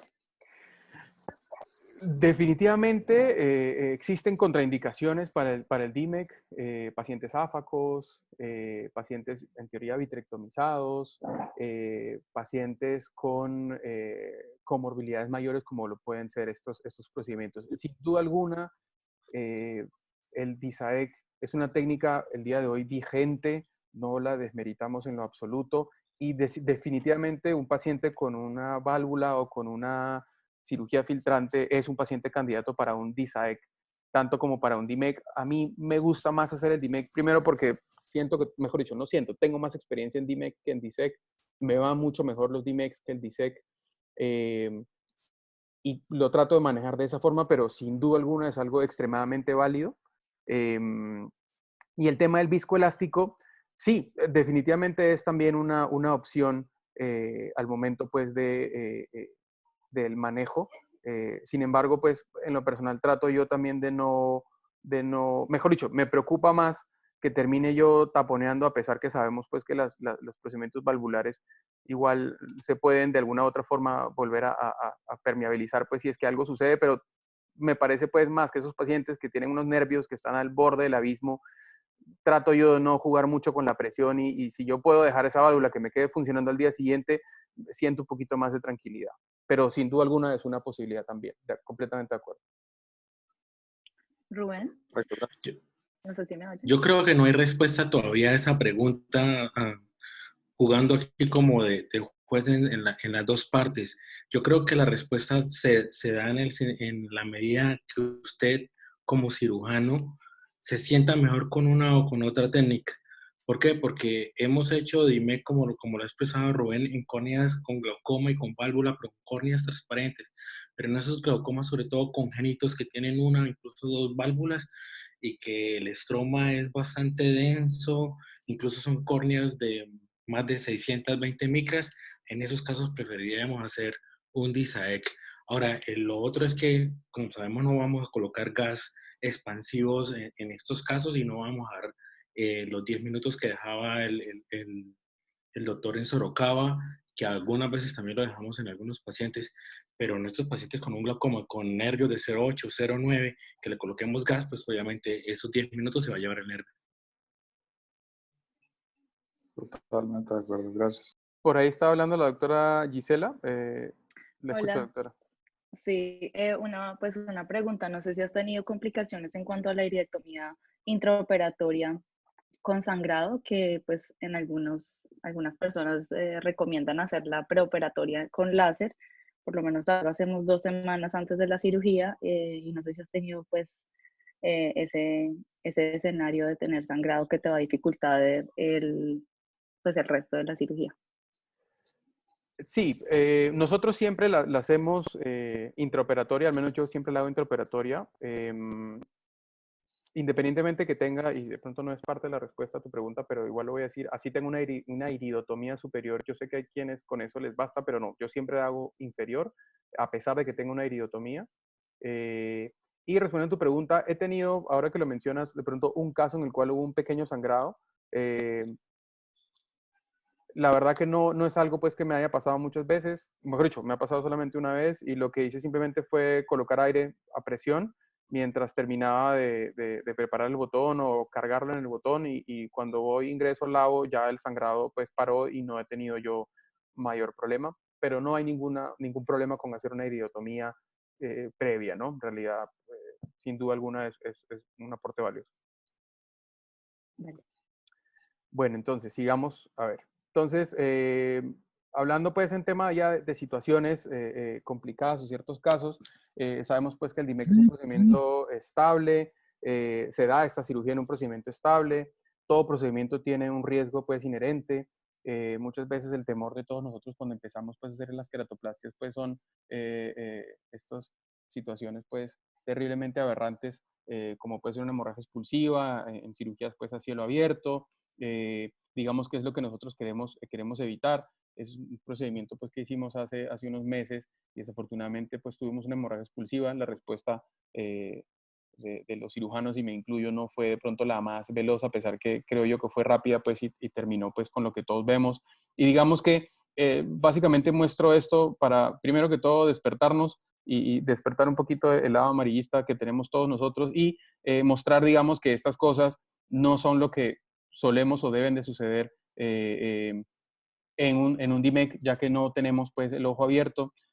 Podemos también tener complicaciones en el bloqueo. Ese es un paciente que se va a hacer una cirugía de catarata y al colocar el bloqueo presentó un movimiento pues muy brusco y vemos cómo no hemos hecho nada y el ojo está hipotónico y hubo una perforación pues ocular. Todas estas cosas pueden pasar en todas las cirugías, es muy importante pues explicarle al paciente todos los procedimientos y por más que sea el DIMEC una cirugía relativamente rápida, eso no quita que no tenga ciertas complicaciones, ¿cierto? En general, el DIMEC tiene la tendencia a querer ser tópica, en teoría es un procedimiento pues muy rápido, con una evolución pues muy favorable, por lo tanto, si podemos en algún momento hacer los pacientes con tópica, en general creo yo que el procedimiento se va a simplificar un poquito más. Con anestesia tópica, ese es el doctor Sorocaba, vemos cómo pues acaba de inyectar el botón y con 2, 3 golpecitos, pues ese botón mágicamente toma la forma y la posición que es, básicamente pues está centrado y literal el video está pues a la velocidad normal, ya terminó el procedimiento, obviamente son manos pues expertas con muchos procedimientos y eso es lo que todos vamos a lograr conforme vamos a ir mejorando nuestra curva. Problemas a la preparación del botón son estos botones diabéticos o estos botones difíciles que uno quiere coger y lo pela y vemos cómo se empieza a romper la DSMED cada vez que yo genero un poco de tracción y vemos ahí como estos mordiscos que voy haciendo al pelarla. Son estos pacientes, estos casos, digamos, difíciles y que simplemente con paciencia y sin mucha fuerza tenemos simplemente que tratar de ir separando y separando, ir cogiendo en 360 grados hasta tratar, digamos, de separarlo en la totalidad. Pero digamos que son estas complicaciones que nos pueden ocurrir.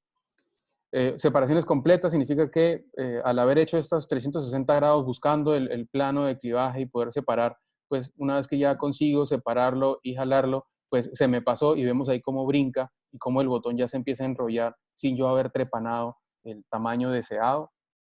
Lo que hacemos ahí simplemente es, vemos ahí cómo se está formando el sombrero tricornio o el tricorn hat, que es el sombrero, pues digamos, del capitán pirata. Básicamente vamos a centrar ese botón, podemos manipular la periferia, recordemos, y vamos a hacer el planchado utilizando suerito y un Wexel para ir, pues digamos que abriendo ese botón en la forma adecuada, centrarlo y proceder pues a la trepanación. No es grave, pero sin duda pues es algo que tenemos también que saber que nos puede suceder y que tenemos que manejar. La creación del rollo, en lo personal, para mí es importante cuando tenemos el single scroll, o sea, el rollo único, por la cara estromal, ingresar unas canulitas y crear ese doble rollo. ¿Para qué? Para que al momento en que yo voy a montar ese rollo al cartucho, yo ya tenga creado ese doble rollo y yo digamos que ya me ingrese en ese doble rollo, independientemente de la posición, ya está listo para poder abrirse. Desematorexis incompleta, vemos aquí en la imagen un paciente en el postoperatorio en el cual por desconcentración, pues vemos de que la desematorexis no es completamente redonda, vemos aquí este limbo y vemos aquí la imagen de estos pedazos de desmetiestroma del receptor que quedaron y se pueden ver aquí en la foto, se ve un poquito el borde del botón donante, como esta figura pues como redondeada que está aquí donde está el puntero y vemos pues este pigmento que está por debajo de ese botón, que es por lo que le digo por la presencia pues de la burbuja de aire que va soltando pues ese pigmento y es lo que también debemos de tratar de evitar. Vemos aquí otro paciente con algo similar, ¿no? Vemos estas líneas de pigmento producto de esa área, digamos, de ausencia de estroma y presencia ausencia de endotelio y presencia de endotelio en un botón mal pelado, en un receptor mal preparado. ¿Se reabsorbe? Ese pigmento, no doctor, queda ahí. Creería yo que se reabsorbería ya que el botón endotelial donante está por encima de eso, digamos que es como que está debajo de la alfombra de la casa, entonces igual que la basurita que uno tira debajo de la alfombra, pues eso no se va a reabsorber. Al menos esta es la misma paciente de las fotos, es la misma señora, ya tiene por ahí como 2 años, la paciente está muy contenta, está todo muy bien, pero tiene esas líneas de pigmento que la verdad nunca se han reabsorbido. Sangrado incisional. Pues al hacer estos pacienticos muchas veces por el tema inflamatorio pues tienen ahí como ese panus periférico y al hacer la incisión no tan corneal pues vemos ese sangrado como vemos en la imagen que al momento de hacer el pelamiento pues se mete a cámara anterior. Es muy importante controlar eso ya que esa fibrina me va a generar un comportamiento diferente en la cámara anterior en relación a la adherencia del botón y pues ahí básicamente como cuando hacemos una faco que se nos está infiltrando pues el fluido subconjuntival, básicamente cortamos, cauterizamos y continuamos con el procedimiento normal. Rubén, una pregunta, Pablo Lara. Doctor, ¿cómo está? Los remanentes de la DSMED que tú mostraste hace poco en una diapositiva, En casos con pacientes que tienen un edema corneal importante, se recomienda la utilización, y donde es difícil efectuar la desematorrexis, se recomienda la utilización de azul de tripán. ¿Cuál es tu experiencia en cuanto a esto? ¿Cómo lo manejas? Porque muchas veces los casos que tenemos acá en la consulta no son esas córneas tan transparentes que uno puede efectuar una desematorrexis con tranquilidad y seguridad. De acuerdo. Yo la verdad no, siempre he tenido como un poco de temor de usar azul tripán en el receptor ya pelado, digamos, en el sentido que me da un poco de temor que se me vaya a teñir mucho y me estorbe, digamos, la visualización. Yo siempre lo he hecho bajo aire. Bajo aire, la verdad, me ha ido supremamente bien. Por lo tanto, en realidad no sabría cómo responderle, no es mi expertise. No sé si alguien más tiene alguna opinión en relación al tema del pelamiento.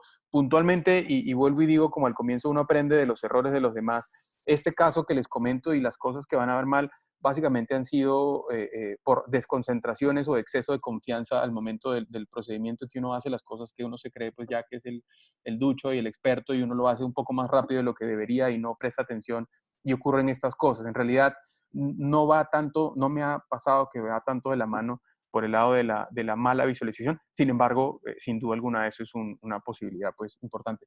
Me parece que el doctor Carreño utiliza tinción azul al momento de hacer la preparación del botón donante. No sé si me equivoco con esto. No, es correcto. De hecho, yo siempre la desematorrexis y siempre hice todo, aire, bajo sostenedores de cámara, pero ahorita prácticamente el 100% lo estoy haciendo bajo viscoelástico. Ok, entonces, doctor, una pregunta, disculpa, Tito. ¿Estás utilizando el viscoelástico para desematorrexis? Yo no, yo lo hago siempre bajo aire. Yo no. El doctor Carreño sí lo está haciendo, pero utilizo solamente bajo aire. Sí, siempre hago viscoelástico. De hecho, cuando combino Faco con Dimec, el único momento donde no tiño la rexis, la desematorrexis. ¿Por qué? Porque una vez inyecto el lente, que lo hago con viscoelástico, en ese momento y antes de cerrar la pupila, hago la desematorrexis, extraigo todo el viscoelástico, cierro la pupila y ahí sí inyecto el botón. Perfecto. Bueno, entonces, sí, vamos a ver. ¿No le ha aumentado la incidencia de no adhesión, Néstor? Doctor, normalmente cuando hago una Faco me demoro entre 10 y 20 segundos extrayendo el viscoelástico en una Faco normal. Cuando combino ese procedimiento me demoro el doble, entre 30 y 40 segundos. Y toco el estroma con la coaxial para garantizar que no haya viscoelástico. Y cuando coloco la pilocarpina, lo hago dirigido al estroma ya denudado, garantizando que de todas maneras no vaya a quedar nada de viscoelástico adherido al estroma de la córnea. Y la otra cosa también importante es que en quienes lo hagan, pues siempre es importante, y Néstor, estoy seguro que lo hace, es utilizar viscoelástico cohesivo, ¿no? No utilizar dispersivo. En este caso lo que buscamos es mantener pues el espacio y la forma y poder manipular las cosas dentro del ojo, pero el cohesivo pues es más fácil de retirar. Si utilizamos un viscobat, sin duda alguna tenemos que hacer muchísimo más tiempo el tema del lavado de la cámara anterior. Bueno, entonces, en tema de las siguientes complicaciones también, pérdida del botón, ¿qué nos puede pasar? Siempre estar atentos de las imágenes o del microscopio y todo lo que nos sucede alrededor. Podemos ver aquí, es el cartucho, se ve un poquito aquí borroso porque está enfocado pues, en el ojo, pero vemos aquí esta sombrita azul, que es el botón dentro del cartucho. En el video, pues, sale de la imagen literal un segundo el cartucho y cuando ingresa vemos que no hay nada dentro del cartucho. ¿Y qué es lo que pasa? Pues revisando, vemos aquí en una gotica de agua el botón endotelial ya en el tegaderen por fuera del párpado. Entonces, digamos que siempre tenemos que prestar atención a todas las cosas que están pasando y saber pues que este endotelio pues es extremadamente móvil y es muy fácil, digamos, que se pueda mover y salir. Por lo tanto, siempre el cartucho, cuando vamos a estar en un proceso de preinyección, antes de inyectar, siempre mantenerlo, digamos, como boca arriba para que por gravedad pues no vaya a caer del ojito. Esto es, vuelvo y digo, mis complicaciones son básicamente por mi afán y mi impaciencia. Los que me conocen saben que soy un poquito impaciente, pero aquí pasó que inyecté el botón, estaba todo perfecto, inyecto el botón y una vez que el botón está dentro, y de hecho hasta creo que puse el punto, nos dimos cuenta que no había hecho la desematorrexis.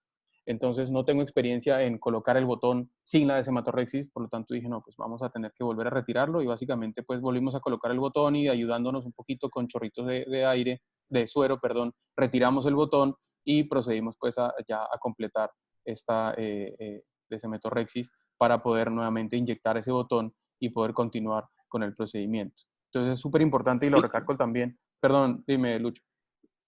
Tito, disculpa. Oye, escúchame, no sé, porque hace rato no pude volver a entrar, no sé si lo dijiste. ¿El inyector que utilizas, cuál es? Te vi que era de vidrio.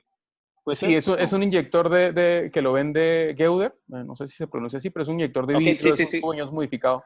Sí. Perfecto, gracias. Otros problemas que podemos tener, la presión vítrea. Este es un videito que lo presentamos también a comienzo de año en el curso de nosotros, y vemos cómo ahí estoy tratando yo de inyectar el botón, y estoy haciendo esa fuerza para inyectarlo, y veo que el botón, el rollo, pues el papiro no me quiere ingresar al ojo, y vemos ahí como si hubiese como un tope. Entonces dije, no, debe ser que la incisión está muy pequeña. Vemos cómo es un paciente que tiene una iridoplastia, huellas de iridoplastia, un iris todo maltrecho, tiene iridotomías, por lo tanto es una cámara muy estrecha. Entonces tuve mucha dificultad y dije, no, pues seguramente la incisión está muy pequeña, vamos a ampliar la incisión. Amplié la incisión, vemos cómo entra todo el cartucho ya de vidrio al ojo para asegurarme que me vaya a entrar. Entonces empiezo a hacer los ingresos y vemos cómo el botón tiende a siempre querer salirse, no me quiere ingresar, lo inyecto y vuelve y se sale por la presión positiva pues tan grande. Recordemos que un paciente está con anestesia general también. Y bueno, me tocó hacer una pequeña vitrectomía central por pars plana, y en ese momento pues ya vemos cómo el comportamiento es diferente, ¿no? Ya el ojito está mucho más tranquilo y me permite pues el ingreso del botón sin ningún tipo de problema. Entonces también es una herramienta pues válida que tenemos que contemplar y saber que podemos requerir. Cámaras amplias en los pacientes vitrectomizados, usos miopes supremamente altos, tenemos cámaras amplias y de hecho lo que tratamos de hacer en todo caso es como indentar un poquito la córnea. Vemos como yo estoy siempre manteniendo presionado con mi mano izquierda y con una cánula el botón para tratar de pandear esa cámara y que me permita pues la apertura, y siempre tengo una de las dos como indentando para darle la forma, y vemos ahí como la córnea incluso está completamente indentada, ¿sí? Entonces, ¿para qué? Para yo poder colocar esta burbuja, y esa burbuja me sirve a mí como de pivote para yo poder recién en ese momento darle la forma y posicionarlo pues en la posición, valga la redundancia, y fijarlo pues al estroma receptor.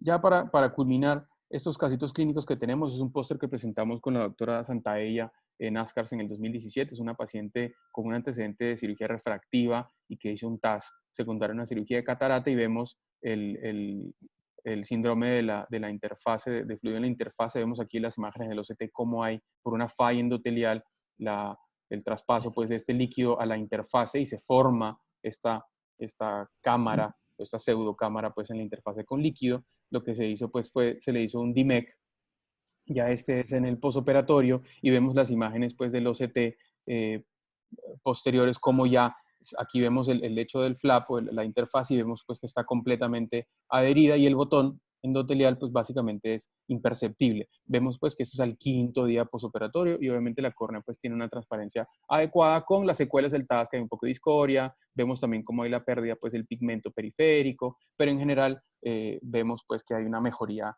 clínica significativa. También hicimos Roberto, un comentario.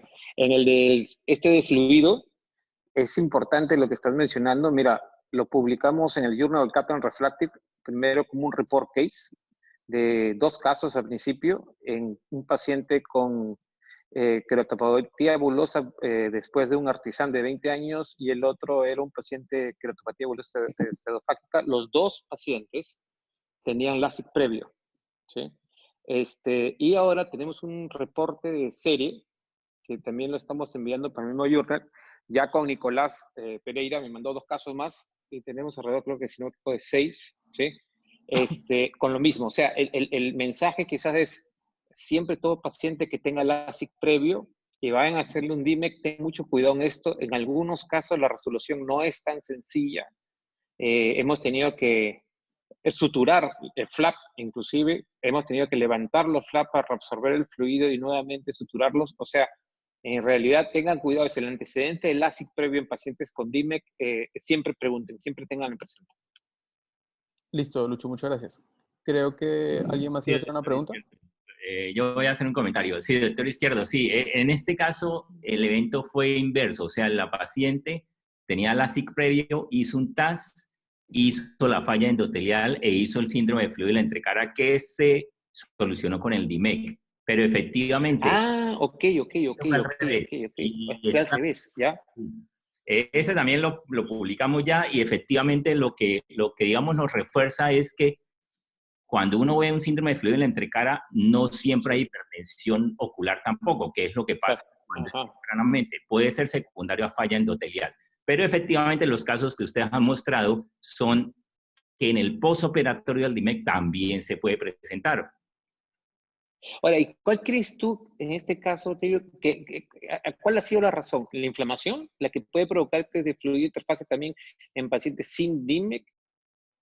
Sí, efectivamente. En este caso fue un TAS que hizo una falla endotelial, hizo un edema estromal y secundario y hizo el síndrome de fluido en la entrecara. O sea, fue la falla endotelial lo que generó el síndrome de fluido en la entrecara en este caso. Y la razón que se ha hecho ese fluido en este caso, o sea, ustedes lo piensan que es más por la descompensación endotelial en este caso, ¿sí? Sí, claro. Más que la presión. Sí, sin duda. Hay un estudio interesante ya antiguo que se lo mando ahorita, donde hicieron un grupo de córneas donantes con LASIK previo, que los pusieron en un grupo, en una cámara con alta presión intraocular, simplemente le subieron una cámara anterior artificial la presión a 40 o 50 y generaron el síndrome de fluido en la entrecara, simplemente porque la presión hidrostática inyecta líquido a la córnea.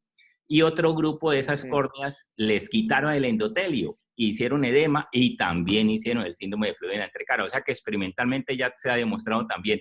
Nosotros tenemos algunas publicaciones, se las voy a mandar ahorita para que... Y nosotros sugerimos que se cambiara la nomenclatura. Pero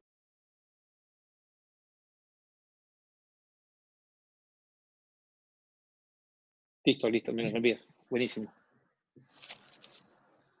Listo. Creo que alguien más iba a decir alguna cosita, ¿o seguimos? Listo. Sí. Entonces, bueno, también hicimos aquí un reporte de un DIMEC utilizando el Ingenuity en 3D. Pues vemos aquí el video. Básicamente, pues es el mismo procedimiento. Sin duda fue una experiencia pues interesante, no es de rutina que lo estamos haciendo, pero pues sin duda alguna este tipo de tecnología, como hablábamos al comienzo, la tecnología en general en oftalmología pues está teniendo avances pues vertiginosos y todo puede servir pues como para aportar y para poder mejorar pues la curva de aprendizaje y los resultados para nuestros pacientes. Les muestro también unas foticos.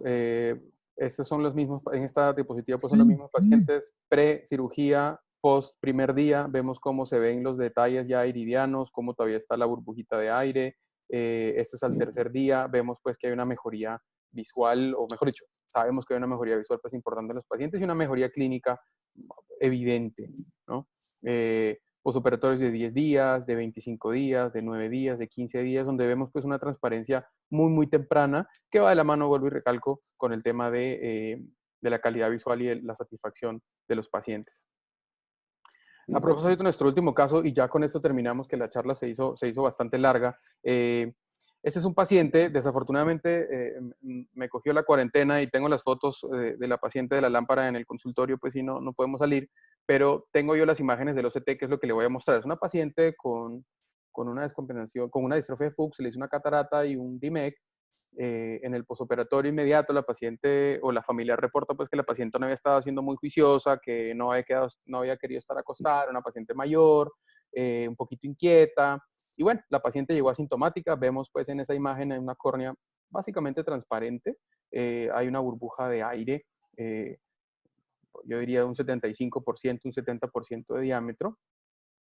Le hacemos un OCT para revisar cómo está, digamos, el botón, que es parte de la rutina, y vemos aquí en la parte inferior, si es que ustedes me siguen la imaginación, y ven aquí cómo tenemos el OCT, vemos aquí el endotelio que está adherido, esta imagen pues como de hiperreflectiva, y aquí empieza a ver como una pequeña separación, y empezamos a ver aquí cómo hay ya la caída y el rollo, como si recordamos la imagen inicial, como si fuese inverso, ¿correcto? O sea, como si estuviese el botón mal colocado. Entonces, con el doctor Tello empezamos a decir, oiga, ¿será que eso está mal puesto? ¿Será que el comportamiento del botón una vez está adherido es diferente? Revisamos literatura, en realidad no encontramos mucho al respecto, más que un artículo que decía que si está así, efectivamente el botón está al revés. Me metí a ver mi video de cirugía del procedimiento y de pronto el error está en que no había, por un tema de la conformación del botón, un signo de Rossby. Sin embargo, le hice el Motsuoris y el Motsuoris, digamos que es inconcluso. Revisando el video, puedo decir que hay un 50% de probabilidad que lo hice mal o que lo miré mal o que me confié y no lo verifiqué. Por lo tanto, hay una posibilidad que el botón estuviese al revés. Habiendo dicho eso, eso fue ya hoy en día, pues, repensando lo que sucedió, pero recordemos que, bueno, vimos esa periferia sueltico y dijimos, listo, que la paciente siga boca arriba, mirando hacia el techo y veamos mañana cómo amanece ese ojito para tomar una decisión. En ese momento no pensamos que el botón pudiese estar al revés. Al día siguiente vemos que esta es recordando, pues, digamos, como la imagen que habíamos visto, y vemos aquí, traté de hacer yo un dibujo y el botón está de esta forma. Aquí en la imagen no se ve, pero hay un desprendimiento que se puede ver como una V. Veamos aquí como el rollo que se formó como el papiro, el otro papiro, y esta imagen está así, como una V, y está adherido únicamente en la zona que está en contacto con la burbuja. Valga la aclaración que este fue un donante, producto de que no habían más pacientes y más donantes. Esta fue una córnea de 25 años, si no estoy mal, era una córnea muy joven. Entonces yo dije, no, pues es esta córnea que es muy joven, que se comporta mal, que se está desprendiendo y no quiere, pues, comportarse, digamos, no se quiere adherir, no tiene un comportamiento diferente. Entonces, esa es la razón. Entonces, le pedimos un OCT, viendo esta imagen, como le explico, espero que todos entiendan, pues, digamos, la imagen cómo está. Le pedimos un OCT, y el OCT, dijimos, pues, miremos a ver por debajo de la burbuja cómo está ese botón. Y vemos aquí el OCT, esta es la misma imagen, este es el corte, digamos que mirándolo en esta forma, pues el corte coronal de la imagen, y vemos cómo el botón está por debajo de la burbuja completamente separado, aparentemente en una posición invertida. Sin embargo, en ese momento, la terquedad que muchas veces nos ataca a los cirujanos, dije yo, no, pues vamos y le ponemos gas, el botón tiene que estar bien porque yo estoy seguro que lo puse bien, vamos a cirugía y le pongo gas.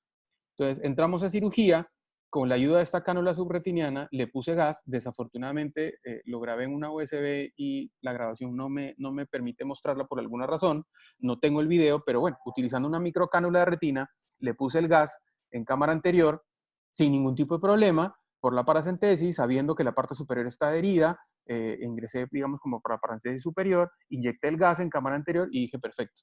La dejo ahí un ratico boca arriba, se quedó 3 horas ahí en la sala de espera con los familiares y se fue para la casa. Al día siguiente vamos a pedirle y tomarle un OCT adicional. Le tomamos el OCT del primer día después de la reburbuja y, oh sorpresa, podemos ver en la imagen el botón completamente dislocado y enrollado en el ángulo. Vemos aquí la imagen un poquito más cerca, vemos aquí el doble rollo, cómo está completamente formado, y vemos aquí el reborde de la burbuja de gas, que pues sí, está divina, muy grande. ¿Qué fue lo que pasó? En el momento de la cirugía, ya que ese botón está ya transparente, después de tener 3-4 días del procedimiento, claramente inyecté el aire donde no era, de pronto en la interfase del botón y del estroma receptor, y el botón lo enrollé y lo mandé para abajo. ¿Qué es lo característico, lo importante que debamos de entender? Y es que ese paciente en la lámpara individual se veía el botón transparente, o mejor dicho, se veía la córnea transparente. ¿Por qué? Porque el ojo está lleno de gas. Al tener gas y no haber líquido, pues la córnea no tiene con qué dematizarse porque pues está en contacto con el gas. Entonces siempre es importante, hoy por hoy, con esta tecnología que ya está al alcance de prácticamente todos, pues siempre ayudarnos para poder tener imágenes que nos puedan complementar un poquito la información que tenemos. Una vez que vimos eso, pues volvimos a cirugía. y decidí yo básicamente buscar el botón, retirarlo, estoy quitando el aire de la cámara anterior. Es un videito de 3 minutos, vamos a ver qué podemos ir adelantando si nos demoramos mucho. Estoy buscando el botón, no sé dónde está, en teoría está como por aquí, por este ladito. Y dije yo, en vez de teñir ese botón dentro del ojo, dije yo, lo voy a sacar, lo voy a teñir y voy a como que volver a hacer el procedimiento. Ahí estoy yo buscando con delicadeza el botón, no sé dónde está, no lo quiero sobre manipular. Inyecto una canulita para ver dónde está el botón y digo yo, la pupila está medio dilatada, no veo el botón en ninguna zona, me empecé a preocupar, poniendo el miocol, vemos como aquí en la parte inferior empieza a hacerse un poquito más evidente, como por acto de magia empieza a aparecer ese botón y ya vemos aquí como el reflejo del doble rollo, que aquí lo señalo pues en el video en donde se encuentra. Lo recentré, amplié mi incisión, con la ayuda pues de mi inyector y de mi cánula, lo que hice básicamente fue como mecánicamente tratar de enhebrarlo pues en ese botón, con un poquito de suero, reformando cámara anterior, traté de inyectarlo para que a la presión trate de salirse del ojo y se meta más al inyector, y con la ayuda también de la misma mano izquierda, de la mano derecha, perdón, tratar de hacer una pequeña succión pues del botón. Aquí vemos como ya ingresó parcialmente y con mucha delicadeza pues hacemos una absorción, digamos, por el émbolo para poder obtener el botón y poder retirarlo y poder teñirlo. Aquí ya lo estamos ingresando, vemos aquí el botón en la cámara anterior, que la cámara esté completamente estrecha no me preocupa, no hay endotelio, lo tiño. Importante ver esta parte de aquí y me pareció muy clave. En estas situaciones, si yo tengo ese estroma que no tiene endotelio y lo dejo con líquido, pues en esos minutos que yo estoy tiñendo y preparando y viendo qué cosa voy a hacer, pues la córnea se me dematiza y termino sin ver nada. Entonces me parece importante dejar una burbuja de aire bien grande para tratar que el endotelio no se me vaya, o mejor dicho, que la córnea no se me dematice por lo que tiene pues la presencia pues ahí del aire. Termino de quitar el epitelio y aquí cogiendo la parte central, no es lo ideal, pero en estos casos pues ya extremos, lo que estoy buscando es armar el doble papiro, hago ciertos movimientos circulares como para desenrollarlo y que se forme el doble rollo. Aquí estoy pues formando el doble rollo, ¿para qué? Para que al momento de, siempre manipulando pues por la cara estromal, para el momento de ingresar el botoncito, pues ya tener ese doble rollo. Vemos como es un rollo muy estrecho, típico en los pacientes pues jóvenes, y vemos la canulita de microretina, de líquido subretiniano, en la cual inyectamos pues esta burbuja de aire muy controlada, muy despacio, del tamaño que yo quiero. Me interesa que no sea del tamaño total del botón para que esta misma burbuja de aire me ayude a aperturar o abrir ese botón, ayudar un poquito al centramiento, y una vez que yo ya tengo ese botón centrado donde quiero, pues con la ayuda de más airecito, ingresar y con mucha delicadeza de no meterse en la entrecara nuevamente, pues simplemente entrar la canulita bien pegadito del iris. Ahí vemos como incluso la empiezo como a doblar, pero ahí estoy ya viendo sobre el lente, empiezo a inyectar el aire con delicadeza y aperturando pues el botón, siempre con toquecitos pues externos, ayudándome de la burbuja. Ven cómo meto la burbuja hacia adentro para que la burbuja sea la que me abre o me expanda pues ese botón, buscando pues el centramiento adecuado y ya dándole la forma, la posición y la cantidad de aire pues que yo deseo que el ojito vaya a tener. Aquí por la paracentesis ya estoy entrando a la canulita, tratando de ahí sí no tocar el botón para nada, y una vez que estamos ya en la posición que está, ya hacer la apertura del botón completa. Vemos aquí como en la periferia igual me sigue dando guerra, pero con paciencia vamos abriéndole y con toques, y la burbuja de aire es lo que me ayuda pues a que se abra por completo para ya culminar y colocar el aire por el tiempo pues, y en este caso es gas, por el tiempo pues más larguito, y el ojito con una tensión importante, y damos pues ya por culminado el procedimiento.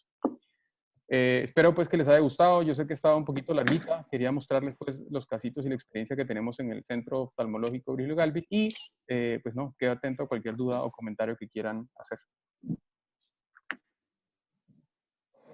Yo quiero hacer un comentario. Lo primero, contarles a todos los compañeros presentes que nuestra institución, la Foscal, tomó la decisión de hacer un relevo generacional de las jefaturas, y el doctor Galvis dejó de ser el jefe del servicio de oftalmología y ahora la dirección la tiene el doctor Berrospi, y la parte de investigación la sigue manejando el doctor Tello. Y la otra cosa que quería comentar, cuando el doctor José Liévano hizo algunos comentarios de que hace una técnica, el otro otra técnica, En 44 años yo he vivido muchas experiencias y la más importante de todas fue el ejercicio que me dejó la técnica del terigio. Cuando operamos simplemente pelando el terigio, luego empieza la técnica de Sato, luego empieza la técnica del Lutro, empiezan a aparecer y finalmente queda ya como el gol estándar de la técnica de la cirugía, la plastia libre.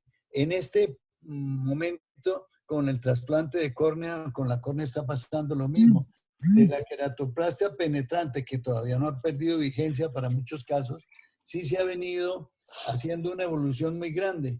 Y solamente después de reuniones como las de este tipo, en donde personas como usted, doctor José Líbano, o como Luis Izquierdo, Juan Guillermo Ortega, o los que están presentes de los diferentes países y la gente nuestra, van aportando y llegará un momento en donde llegue a hacer esta cirugía el estado del arte o de pronto salga otra cosa, pero que sirva como enseñanza a todos los muchachos que están aprendiendo que es un proceso y que lo bonito es que se muestre también, como decía, lo bueno, lo malo y lo feo.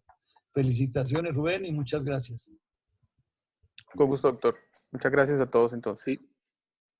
Gracias. Y un buenos días. Rubén, felicitaciones. Rubén, felicitaciones, de verdad, excelente. Virgilio, muy buena la parte de ustedes, esta iniciativa de Zoom. También ya por interno vamos a comunicarnos para poder compartir las cosas, ¿sí? En Zoom. Y me encantó la cánula pequeñita subretinal, no la había utilizado. Buenísima, buen detalle, porque realmente muchos de los problemas que tenemos es cuando reformamos la cámara o queremos meter un poquito más de aire y se nos va más de la cuenta. Eso puede graduar muy bien la entrada de aire. Nuevamente, felicitaciones, Rubén, un gran abrazo. ¿Voy a hacer una pregunta, Rubén? Sí, señor, por supuesto. Gracias, Rubén. Bueno, primero felicitarlo por la charla excelente, muy completa, aprendí muchísimo. Yo soy de los que estoy en DESAEC y todavía no me he lanzado al DEMEC. Pero bueno, algunas cositas quiero contarte. Primero, esa cánula que me pareció excelente, la del aire, de inyección subretiniana, ¿cómo qué calibre puede tener? Es mayor de 30, claro, ¿cierto? Sí, estuve ahorita, yo le tomé unas fotos, no me quiero equivocar, eso lo tengo en el correo, pero ya le confirmo, no sé si el doctor Tello la tiene en mente o de pronto Germán Gamarra, que fue el... Ah, mentira. Ya calibre 41. Ya la encontré. Esta que estaba utilizando puntualmente es de la empresa MedOne, es una cánula de 25 y de 38, o sea, la puntica amarilla es de 38 y la cánula en general es de 25, la que estamos usando. Seguramente el que ahí comentó fue el doctor Carlos Mario de Retina, entonces él sabe de todas esas cánulas más que nosotros. Sin embargo, puntualmente la que mostré es calibre 38, el pelito que entra al ojo.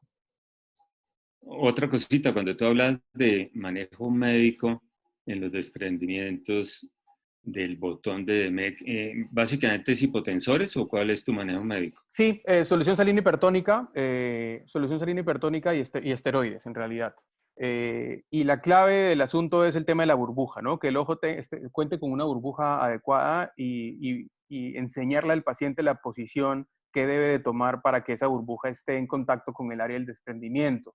Así sea que tenga que siempre estar boca arriba para que pues, el aire por gravedad pues, esté pegado al endotelio y que tenga que inclinar o girar la cabeza hacia uno de los ligeramente hacia uno o al lado del desprendimiento, al lado opuesto en general del desprendimiento, para que esa burbuja me adhiera a esa zona con facilidad y ayudarse pues de la solución salina para tratar de quitar líquido pues del estroma de esa área que está edematosa y los corticoides para evitar pues poderes inflamatorios, pero mecánicamente lo que al final va a hacer que eso se pegue pues es el aire, ¿no? Emilio, no sé si me escuches. Sí, te escucho. Esta es tu casa y el doctor Berrospi, el doctor Carreño, el doctor Camilo y el biobanco están a disposición para que el día que quieras, no en esta época porque estamos en cuarentena, pero cuando quieras venir, esta es tu casa. Ok, mil gracias, Virgilio. Muchas gracias por el ofrecimiento. Rubén. Mira, si alcanzo a preguntarte otra cosita. Yo veía en tus videos que te gustan las burbujas de prácticamente el 90 o 100% de la cámara. Es necesario tanto que a mí me pone nervioso por la presión alta que puedan producir, ¿no? Puede ser un poco menos, un 80% de la cámara. Lo importante es que la burbuja de aire sea del tamaño del botón, por lo menos, para que pueda generar pues, ese efecto pues, de adherencia. Y yo pienso que es importante también no confundir el hecho de tener una burbuja del 100% no necesariamente implica que la presión esté alta. Puede uno tener, ya que el ojo, digamos que si la cámara anterior yo le retiro todo el líquido y le lleno con el aire, digamos que puedo tener yo una burbuja del 100%, pero uno toca el ojo y es un ojo que está muy blandito. De hecho, sí me gusta en general llenar esos ojos de aire, pero vuelvo y repito, pues siempre al final del procedimiento me aseguro que la presión del ojo digitalmente se encuentre, digamos que bajita. Y el tema de la irectomía inferior me salva o me quita absolutamente la preocupación de hacer ahí un unidireccional. Ok, y una última pregunta en los ojos. Perdón, doctor, un momentico. Rubén, permítame compartir la pantalla para mostrarles la referencia exacta de la cánula. Ok, existe la posibilidad que haga algo y que finalice todo porque mi computador está como raro, pero déjenme y miro cómo hago. Lo que pasa es que si dejo de...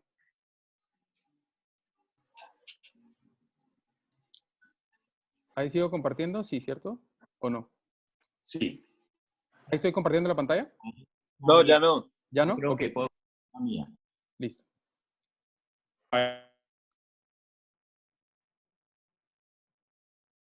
¿Me escuchan? Sí, escuchamos. Perfecto, es que estoy tratando de buscar, es que tengo muchísimas ventanas abiertas. Ya la encontré. Entonces, esta es la cánula que la vimos, fue en video que vieron Camilo y Rubén y el doctor Galvis del doctor Bala, Chandra Bala de Australia.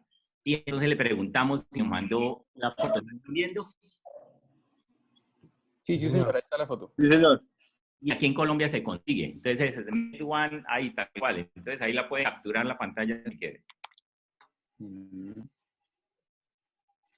Me salí. ¿Y quién la distribuye? ¿Quién la distribuye? ¿Alguien la distribuye aquí en Colombia? Aquí en Colombia la distribuye Retina, el laboratorio Retina. Ok.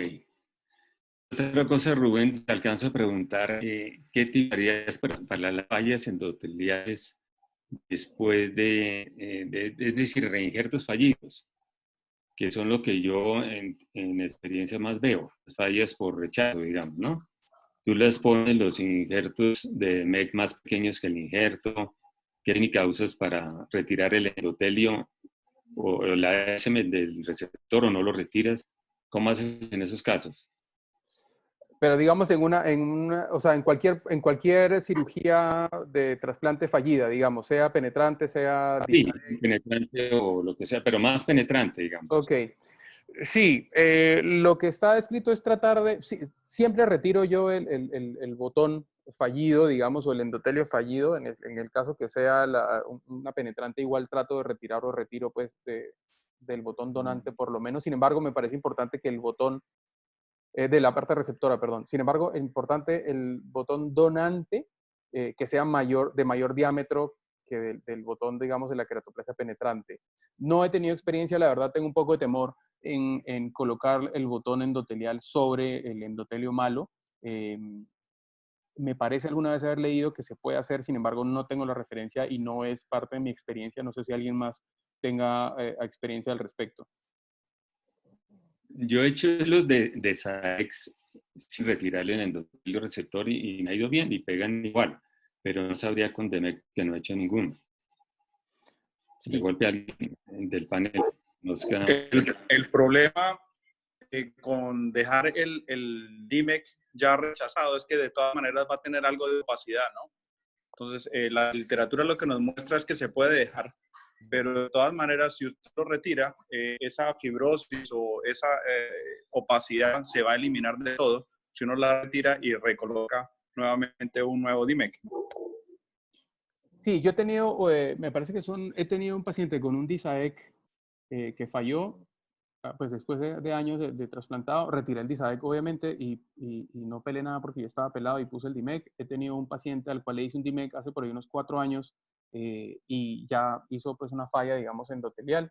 Retiré nuevamente el DMEC sin problema y coloqué otro, ¿no? Pero sí, vamos como por ahí, creo, todos. Nosotros estamos haciendo DMEC después de trasplantes penetrantes y DISEC también depende pues de la preferencia del cirujano. Para DISEC no hay necesidad de retirar DSMED, se puede dejar. Para DMEC sí es necesario retirarla, es una DSMED mucho más difícil de retirar después de un trasplante. Entonces la desematorrexis se debe hacer empezando como si fuera una capsulorrexis más desde el centro de la córnea para poder encontrar el plano, pero sí es muy importante retirarla toda porque si no aumenta la tasa de desprendimientos postoperatorios. O sea, de golpe sería más hacer DSAEC después de trasplante penetrante fallido, que más fácil, digamos. Pues depende, creo que de la experiencia del cirujano, pero pues sí, son consideraciones diferentes.